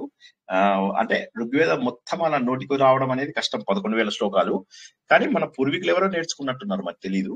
ఋగ్వేద సంహిత లోపల మనం తెలుసుకున్నాం 10,950 శ్లోకాలు ఉన్నాయని. సో అట్లాగా. సో ఏది ఏమైనప్పటికీ కూడా ఆయన అలాంటి మహానుభావుడే కేవలం 28 వృత్తాలు మాత్రమే వాడగలిగాడు. అంటే మీరు ఇమాజిన్ చేసుకోండి, సంస్కృత భాష అనంతం. అసలు ఒకసారి మాఘుడి శైలి, అది ఒక సామెత ఉందన్నమాట, మాఘే మేఘే గత వయ అని చెప్పేసి ఉందన్నమాట. గతం వయ, మాఘే అంటే మాఘుడు, మేఘే అంటే మేఘదూతం. మేఘదూతమేమో ఈయనది మన కాళిదాస్ మేఘదూతము. మాఘే మాఘుడు గురించి తెలుసుకోవడానికి, మేఘదూతం గురించి తెలుసుకోవడానికి గతం వయ, మొత్తం జీవితం అంతా గడిచిపోతుంది అని చెప్పేసి. వయ అంటే వయస్సు అని. అఫ్ కోర్స్ దానికి ఇంకో మీనింగ్ కూడా ఉంది. మాఘమాసంలో మేఘాలను వెతుక్కుంటూ ఒక పక్షి వెళ్తుంది అని చెప్పేసి కూడా ఒక మీనింగ్ ఉంది. దాని శ్లేష అలంకారం అంట, మళ్ళీ ఎప్పుడైనా తెలుసుకుందాం మనం. మాఘే మేఘే గతం వయ, ఇంత అద్భుతం. అంటే ఏంటంటే మన జీవితం అంతా కూడా ఒక మాఘుడు గురించి రాశాడు. మాఘుడు శిశుపాల వధ రాశాడు, అదొక్కటి చదివితే చాలు. అదే విధంగా కాళిదాసు యొక్క మేఘదూతం ఎంత అద్భుతంగా ఉంటుంది. ఆ మేఘదూతం అసలు అత్యద్భుతం. అలాగా అవి చదివితే చాలు, జీవితం అంతా గడిచిపోతుంది అని చెప్పేసి అట్టుకుంటారన్నమాట. సో అలాంటి మహానుభావులు చేయించే వాళ్ళని యజుర్వేది అంటారు కదా సార్. యజుర్వేది అనేది యజ్ఞం చేసిన వాడిని సోమయాజి అంటారు, యజుర్వేది అనరు. యజ్ఞం చేసిన వాడిని సోమయాజి అంటారు. అయితే యజ్ఞం చేసేటటువంటి సాంప్రదాయానికి చెందిన వాళ్ళు యజుర్వేదం వాళ్ళు ఉంటారు. అయితే ఇందాక చెప్పినట్టే పూర్వీకులు ఎవరైనా ఉండుండొచ్చు, ఇప్పుడు చేసే వాళ్ళు తగ్గిపోయారు. ఇప్పుడు ఈ రోజుల్లో అసలు యజ్ఞం అనేది చేయడం కూడా తప్పు, ఎందుకంటే నలుగురిని పెట్టుకుని చెయ్యాలి. అంటే కొంతమంది వేదం తెలిసిన వాళ్ళు పాటిస్తారేమో కానీ అందరూ పాటించలేరు. అది మనం ఇంతకు ముందు అనుకుంటే హోత, ఉద్గాత, అధ్వర్యుడు, తర్వాత బ్రహ్మ, నలుగురు కలిసి చేసేదాన్ని యజ్ఞం అంటారు. ఈ రోజుల్లో అవి తగ్గిపోయినాయి, ఎవరు పడితే వాళ్ళు చేసేస్తున్నారు హోమాలు, యజ్ఞాలు. ఇవన్నీ తప్పులు అయినప్పటికీ సరే, అసలంటూ ఏదో కొంత నిలబెడుతున్నట్టుగా అంతే. ఇవాళ నేర్చుకున్న దాంట్లో ఏమైనా డౌట్స్ ఉన్నాయా మళ్ళీ ఒక్కసారి చెప్తాను. ఛందస్సు అనేటటువంటిది ఏదైతే ఉందో అక్షరాలను హవనం అంటారు కదా సార్. అంటే 4 వేదాలు కలిపి యజ్ఞం చేస్తారా? చతుర్వేద హవనం అంటే 4 వేదాలతో, చతుర్వేద హవనం కాదు, ఏ హవనమైనా 4 వేదాలతో చేయాలి. ఎందుకంటే మీకు ప్రతి యజ్ఞము కూడా ఆ యజ్ఞంకి కావలసిన డైమెన్షన్స్, యజ్ఞానికి కావలసినటువంటి ఇటుకలు, ఏమేమి సామాగ్రి కావాలి ఏంటి, ఇవన్నీ తెలియజేసేవాడు ఒకడు ఉంటాడు. అందులోపల మంత్రాలు చదివేవాడు ఒకడు ఉంటాడు. అందులోపల సమయం వచ్చినప్పుడు పాటలు పాడేవాడు ఒకడు ఉంటాడు. దాన్ని అంతా కూడా అధ్వర్యం, సూపర్వైజ్ చేసేవాడు ఒకడు ఉంటాడు. ఈ 4 ఉండాలి. ఒకడు ఋగ్వేది, హోత అంటారు ఋగ్వేదిని. తర్వాత నెక్స్ట్ యజుర్వేదం వాడిని ఉద్గాత కాదు, యజుర్వేదం వాడిని అధ్వర్యుడు అంటారు. సామవేదం వాడిని ఉద్గాత అంటారు, పాటలు పాడేవాడు. యజుర్వేదం వాడిని బ్రహ్మ అంటారు. ఇలా 4 వ్యక్తులు కలిసి చేస్తే అది యజ్ఞం. యజ్ఞంలో కూడా రకాలు సార్. యజ్ఞము, తర్వాత పౌండరీకము, చయనము ఉన్నాయి, వాజపేయము ఉన్నాయి, చాలా రకాలు ఉన్నాయి. యజ్ఞాలు ఉన్నాయి. మళ్ళీ యజ్ఞాలు కాకుండా క్రతువులు అని ఉంటాయి. మళ్ళీ క్రతువులు అంటేనేమో వేదాలలో ఉన్నటువంటి పద్ధతులతో చేసే వాటిని క్రతువులు అంటారు. తర్వాత వేదాలలోంచి వచ్చిన వాటిని ఏమంటారంటే స్మృతులు అంటారు. ఈ స్మృతులను ఆధారంగా చేసేటటువంటి వాటిని యజ్ఞములు అంటారు. మళ్ళీ ఒకసారి జాగ్రత్తగా వినండి. వేదాలను అనుసరించి చేసే వాటిని క్రతువులు అంటారు. వేదాలలోంచి వచ్చినటువంటి వాటిని స్మృతులు అంటారు. ఆ స్మృతులను ఆధారంగా చేసేటటువంటి వాటిని యజ్ఞాలు అంటారు. శృతులు నేర్చుకున్న వాళ్ళని శ్రౌత బ్రాహ్మలు అంటారు. ఈ స్మృతులను నేర్చుకున్న వాళ్ళని స్మార్థ బ్రాహ్మలు అంటారు. అందుకే మీరు ఇవి 2 కూడా వేద పాఠశాలలోనే నేర్పిస్తారు. మీరు వేద పాఠశాలకి వెళ్తే నువ్వేం నేర్చుకున్నావు అంటే శ్రౌతం అని చెప్తాడు. నువ్వేం నేర్చుకున్నావురా అంటే స్మార్థం అంటాడు. స్మార్థం నేర్చుకున్న వాళ్ళు ఏమైతుందంటే చక్కగా చిన్న చిన్న టెంపుల్స్ లో వీటిలో చాలా సులభంగా అడ్జస్ట్ అయిపోగలుగుతారు. ఏ పూజలు, పునస్కారాలు, కార్యాలు ఇవన్నీ కూడా చేస్తారు, వివాహాలు ఇవన్నీ చేస్తుంటారు. కరెక్ట్ అన్ని. అదే మీరు వీళ్ళని తీసుకున్నారనుకోండి, ఎవరు మన ఫస్ట్ కేటగిరీ ఏంటి, శ్రౌతం అనే వాళ్ళు ఏంటంటే యజ్ఞయాగాల పైన ఎక్కువ ఆధారపడతారు. వాళ్ళు ఎందుకంటే అందులోపల చాలా వరకు మీకు వాళ్ళకు చాలా కష్టమైనటువంటి విధుల లోపల చాలా కష్టంగా చేయిస్తూ ఉంటారు అనమాట. వేద మంత్రాలు చదువుతూ, వేద మంత్రాల ఉచ్చారణ సరిగా చేసుకుంటూ, అందులోపల మళ్ళీ యజుర్వేదం పద్ధతులన్నీ పాటిస్తూ అవి చేస్తారు. వాళ్ళు శ్రౌత బ్రాహ్మలు అంటారు. వాళ్ళు ఏంటంటే డబ్బు చాలా ఎక్కువ తీసుకుంటారు. ఇప్పుడు మీరు వివాహాలకి వేద బ్రాహ్మణులను పిలవచ్చు, కానీ వాళ్ళ యూ కెనాట్ ఎఫోర్డ్ దెమ్, చాలా కాస్ట్లీగా ఉంటారు. అట్లా వేద బ్రాహ్మణులు జనరల్లీ కాస్ట్లీగా ఉంటారు. మళ్ళీ ఈ వేదాలలో మళ్ళీ ఘరాపాటి ఉంటారు. మనం అంతా నేర్చుకున్నాం పద, క్రమ, ఇవన్నీ ఘనాపాటి, సార్ ఒక శిఖ, చిన్న వేద శిఖ, బ్రాహ్మణుడు రేఖ. మనము వేద బ్రాహ్మణుని భోక్తగా పిలిస్తే 5,000 ఇవ్వాలి సార్ ఆబ్దికంలో. చాలా శిఖ కాస్ట్ అంటే జట సార్, జట అంటారా? జటా ఘన జట, పద, క్రమ, జట. నేను చెప్తున్నా చూడండి, పద, క్రమ, జట, ఘనాపాటి, శిఖ, రేఖ, ఇలా మొత్తము 17-18 రకాల ఇవి ఉన్నాయి. అయితే ఇందులో మెయిన్ పాపులర్ పద, క్రమ, జట, ఘనాపాటి అనేవి 4 రకాలు మా పాపులర్. తమ్ముళ్ళు ఇందులో ఇద్దరు ఘనాపాటి టఫెస్ట్. సార్, మా తమ్ముడు ఇద్దరు కొడుకులు ఘనాపాటీలు విజయవాడలో. ఓ చాలా గ్రేట్. వావ్, ఘనాపాటి అంటే చాలా. మీకు వచ్చా వేదము ఏమన్నా సూక్తాలు? లేదు సార్, లేదు. నాకు రాదు. మీరు బ్యాంక్ లో ఉంటే ఇవన్నీ ఎక్కడ కుదురుతాయి కానీ. అస్సలు లేదు. కష్టం, అవి నేర్చుకోవడం కష్టము. దాన్ని కెరియర్ గా చేసుకుంటే అది వేరే సంగతి. కానీ సార్, ఇప్పుడు వాళ్ళ నేను రక్తం ఉడికిపోతుంది సార్ వాళ్ళ ఆ మంత్రాలు చదువుతూ ఉంటే. అబ్సల్యూట్లీ వాళ్ళకి అది అది భోజనం కూడా తృప్తిగా, చాలా ఆకలి వాళ్ళకి. వాళ్ళని 10 మందిని పిలిస్తే ఒక 40-50 మందిది సమానంగా తినేస్తారు వాళ్ళు. అవును సో అవును సార్, అది యథార్థమే. లక్కీ. అది మనకు కొద్ది మంది అయినా అట్లాంటి మిగలడం అనేది లక్కీ. కాకపోతే ఏమైందంటే ఇప్పుడు మనలాంటి వాళ్ళందరం కూడా కెరియర్ లో వెళ్ళిపోవడంతో ఏమైపోతుందంటే కెరియర్ లో ఉన్నప్పుడు ఇవన్నీ నేర్చుకోవడం కష్టం. అందుకే నేను కష్టపడి సారం నేర్చుకొని ఇప్పుడు 17-18 ఏళ్ళు కష్టపడితే ఇప్పటికేదో ఒక 4 అడుగులు వేసాను అనిపిస్తుంది. అప్పుడప్పుడు అనిపిస్తుంది, అమ్మ 4 అడుగులు వేసాను, చూస్తే ఇంకా 1,00,000 అడుగులు ముందు కనిపిస్తూ ఉంటాయి. అమ్మో, అయినా కూడా వేస్తా, ఎన్ని వీలైతే అన్ని వేస్తాను ఈ జన్మకి. సో దసరాలకి ప్రతి సంవత్సరం దసరాలకి నవమి నాడు మా ఇంట్లో మా తాతగారి టైం నుంచి సార్ వేద పండితులు ఘనాపాటీలు అందరినీ మా ఇంటికి ఆహ్వానించి వాళ్ళందరికీ వేదం చదివించి వాళ్ళ చేత మా ఇంట్లో కూడా ఉంది సార్ వేద పండితులను సన్మానం చేయడం దసరా తప్పక చేయండి, సన్మానం తప్పకుండా. అది ఆ ఆచారం ఉంటే మాత్రం పాటించండి. ప్రతి సంవత్సరం 150-200 వరకు ఘనాపాటీలు రాజమండ్రి నుంచి విజయవాడ, ఒంగోలు వైపు అంతా అన్ని చోట్ల నుంచి వస్తారు మాకు కూడా సార్ రాజమండ్రి ఘనాపాటీలు. కార్తీక మాసంలో ఆ సమయంలోనే కాస్త వాళ్ళకి ధనార్జన. కాదు సార్, మ్యారేజ్ అప్పుడు నాగవల్లి అయిన తర్వాత ఈ వేద పండితులు పిలిచి చదివిస్తారు కదండి. ఏంటమ్మా మళ్ళీ చెప్పండి, మీ ప్రశ్న నాకు అర్థం కాలేదు. అర్థం కాదండి, నాకు తెలిసింది ఏదో చెప్తున్నాను. కాదు, ఇప్పుడు మ్యారేజెస్ లో నాగవల్లి అయిన తర్వాత వాళ్ళు సదస్యం గురించా? వేద బ్రాహ్మణ ఆశీర్వచనాలు సదస్యం ఉంటుంది. అయితే అవేంటంటే వేదాలు వచ్చిన వాళ్ళు కూడా చేస్తారండి, అవి నేర్చుకుంటారు కొంతమంది. ఏదేమైనా ఫోటోగ్రాఫర్స్ ఎక్కువ మంత్ర ఎగ్జాక్ట్లీ అదే చెప్తున్నారు.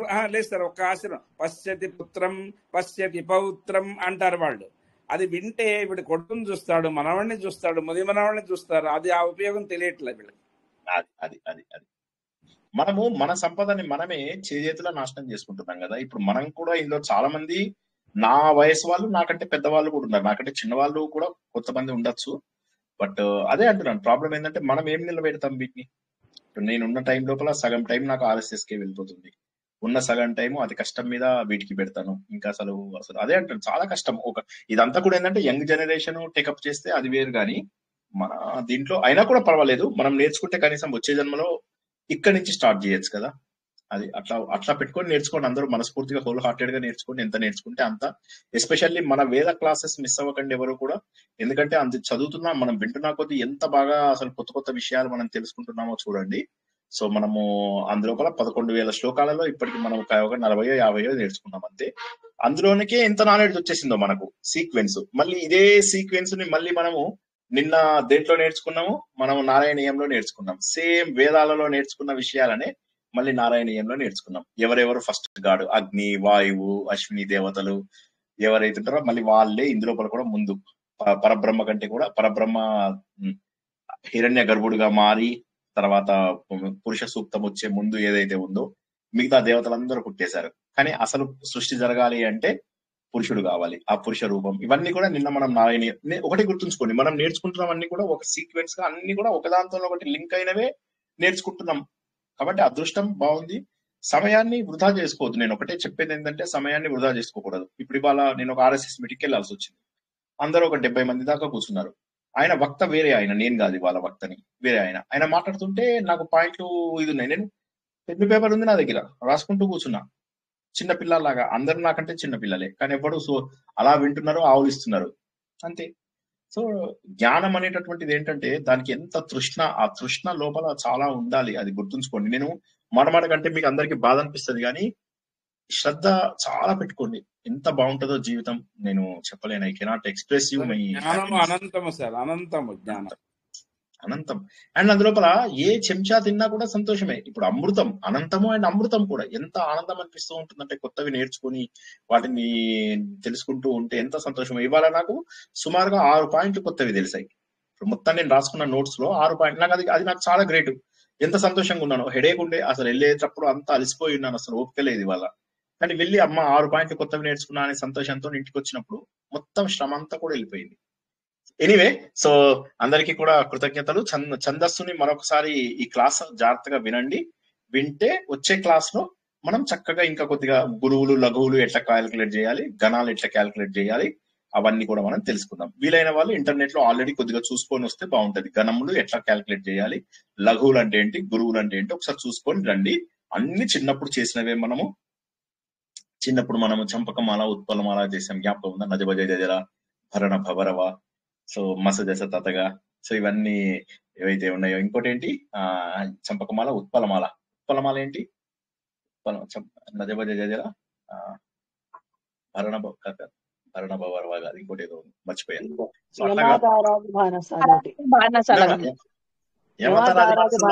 అది గణాల ఫార్ములా, అది గణాలు క్యాలిక్యులేట్ చేసే పద్ధతి.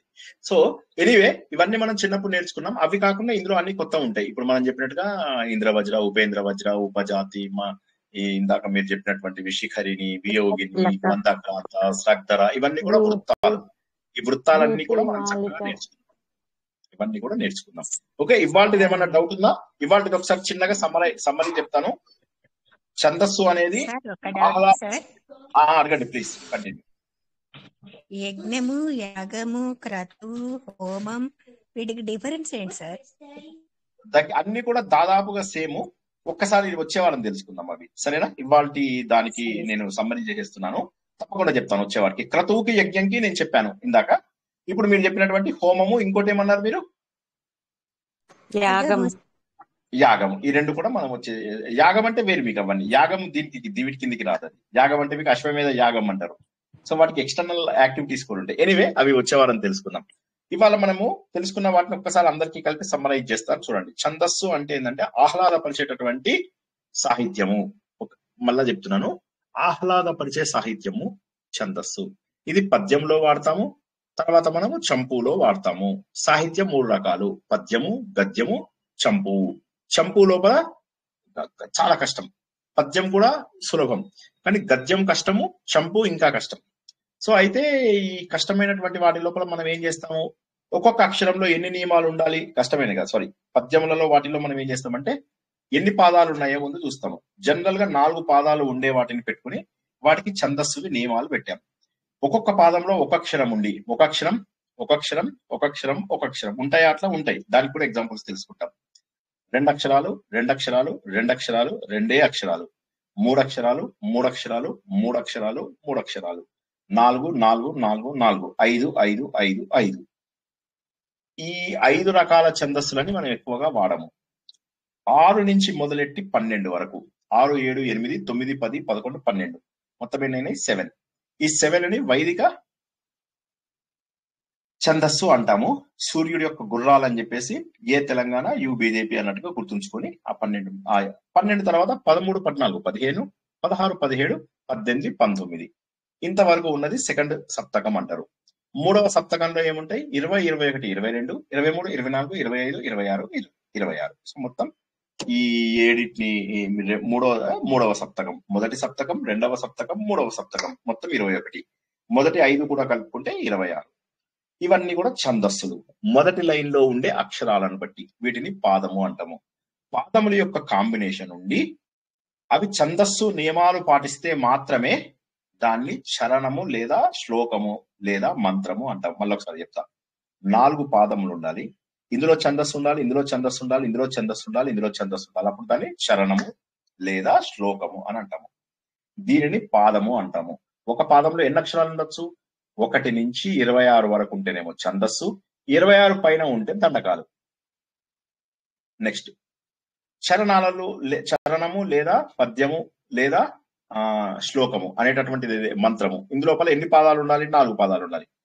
3 పాదాలు కానీ 6 పాదాలు కానీ ఉంటే దాన్ని గాథలు అని అంటారు. ఏమంటారు? గాథలు అంటారు. ఓకే, నెక్స్ట్ 3 పాదాలు 5 పాదాలతోటి కొన్ని వేదాలలో ఉన్నాయి, అవి ఎగ్జెప్షన్స్. వాటిని మీరు గాథలు అనకూడదు, వాటిని కూడా శ్లోకంలే అనాలి. అవి జస్ట్ ఎగ్జెప్షన్స్ అంతే. వాటిని మీరు క్షమించి వదిలేసేయండి. ఓకే, సో ఆ 3, 5 వచ్చినప్పుడు మీరు ఏమంటారంటే దేవుని నేను క్షమిస్తున్నానని చెప్పి వదిలేసేయండి. 3, 5 ఉండవు జనరల్లీ, చాలా తక్కువ. ఒకవేళ ఉంటే వాటిని వదిలేసేయండి. ఇది వేదము. వేదిక ఛందస్సు వేరు, లౌకిక ఛందస్సు వేరు.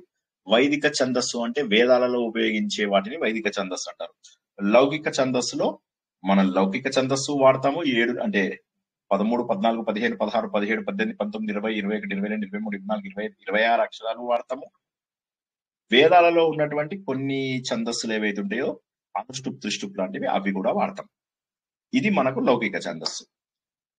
ఈ ఛందస్సు లోపల మనం ఏమనుకున్నాము, ఇందులో ఒక్కొక్క ఛందస్సులో మళ్ళీ ట్యూన్స్ డిఫరెంట్ ఉంటే వాటిని వృత్తాలు అంటారు అని అనుకున్నాం.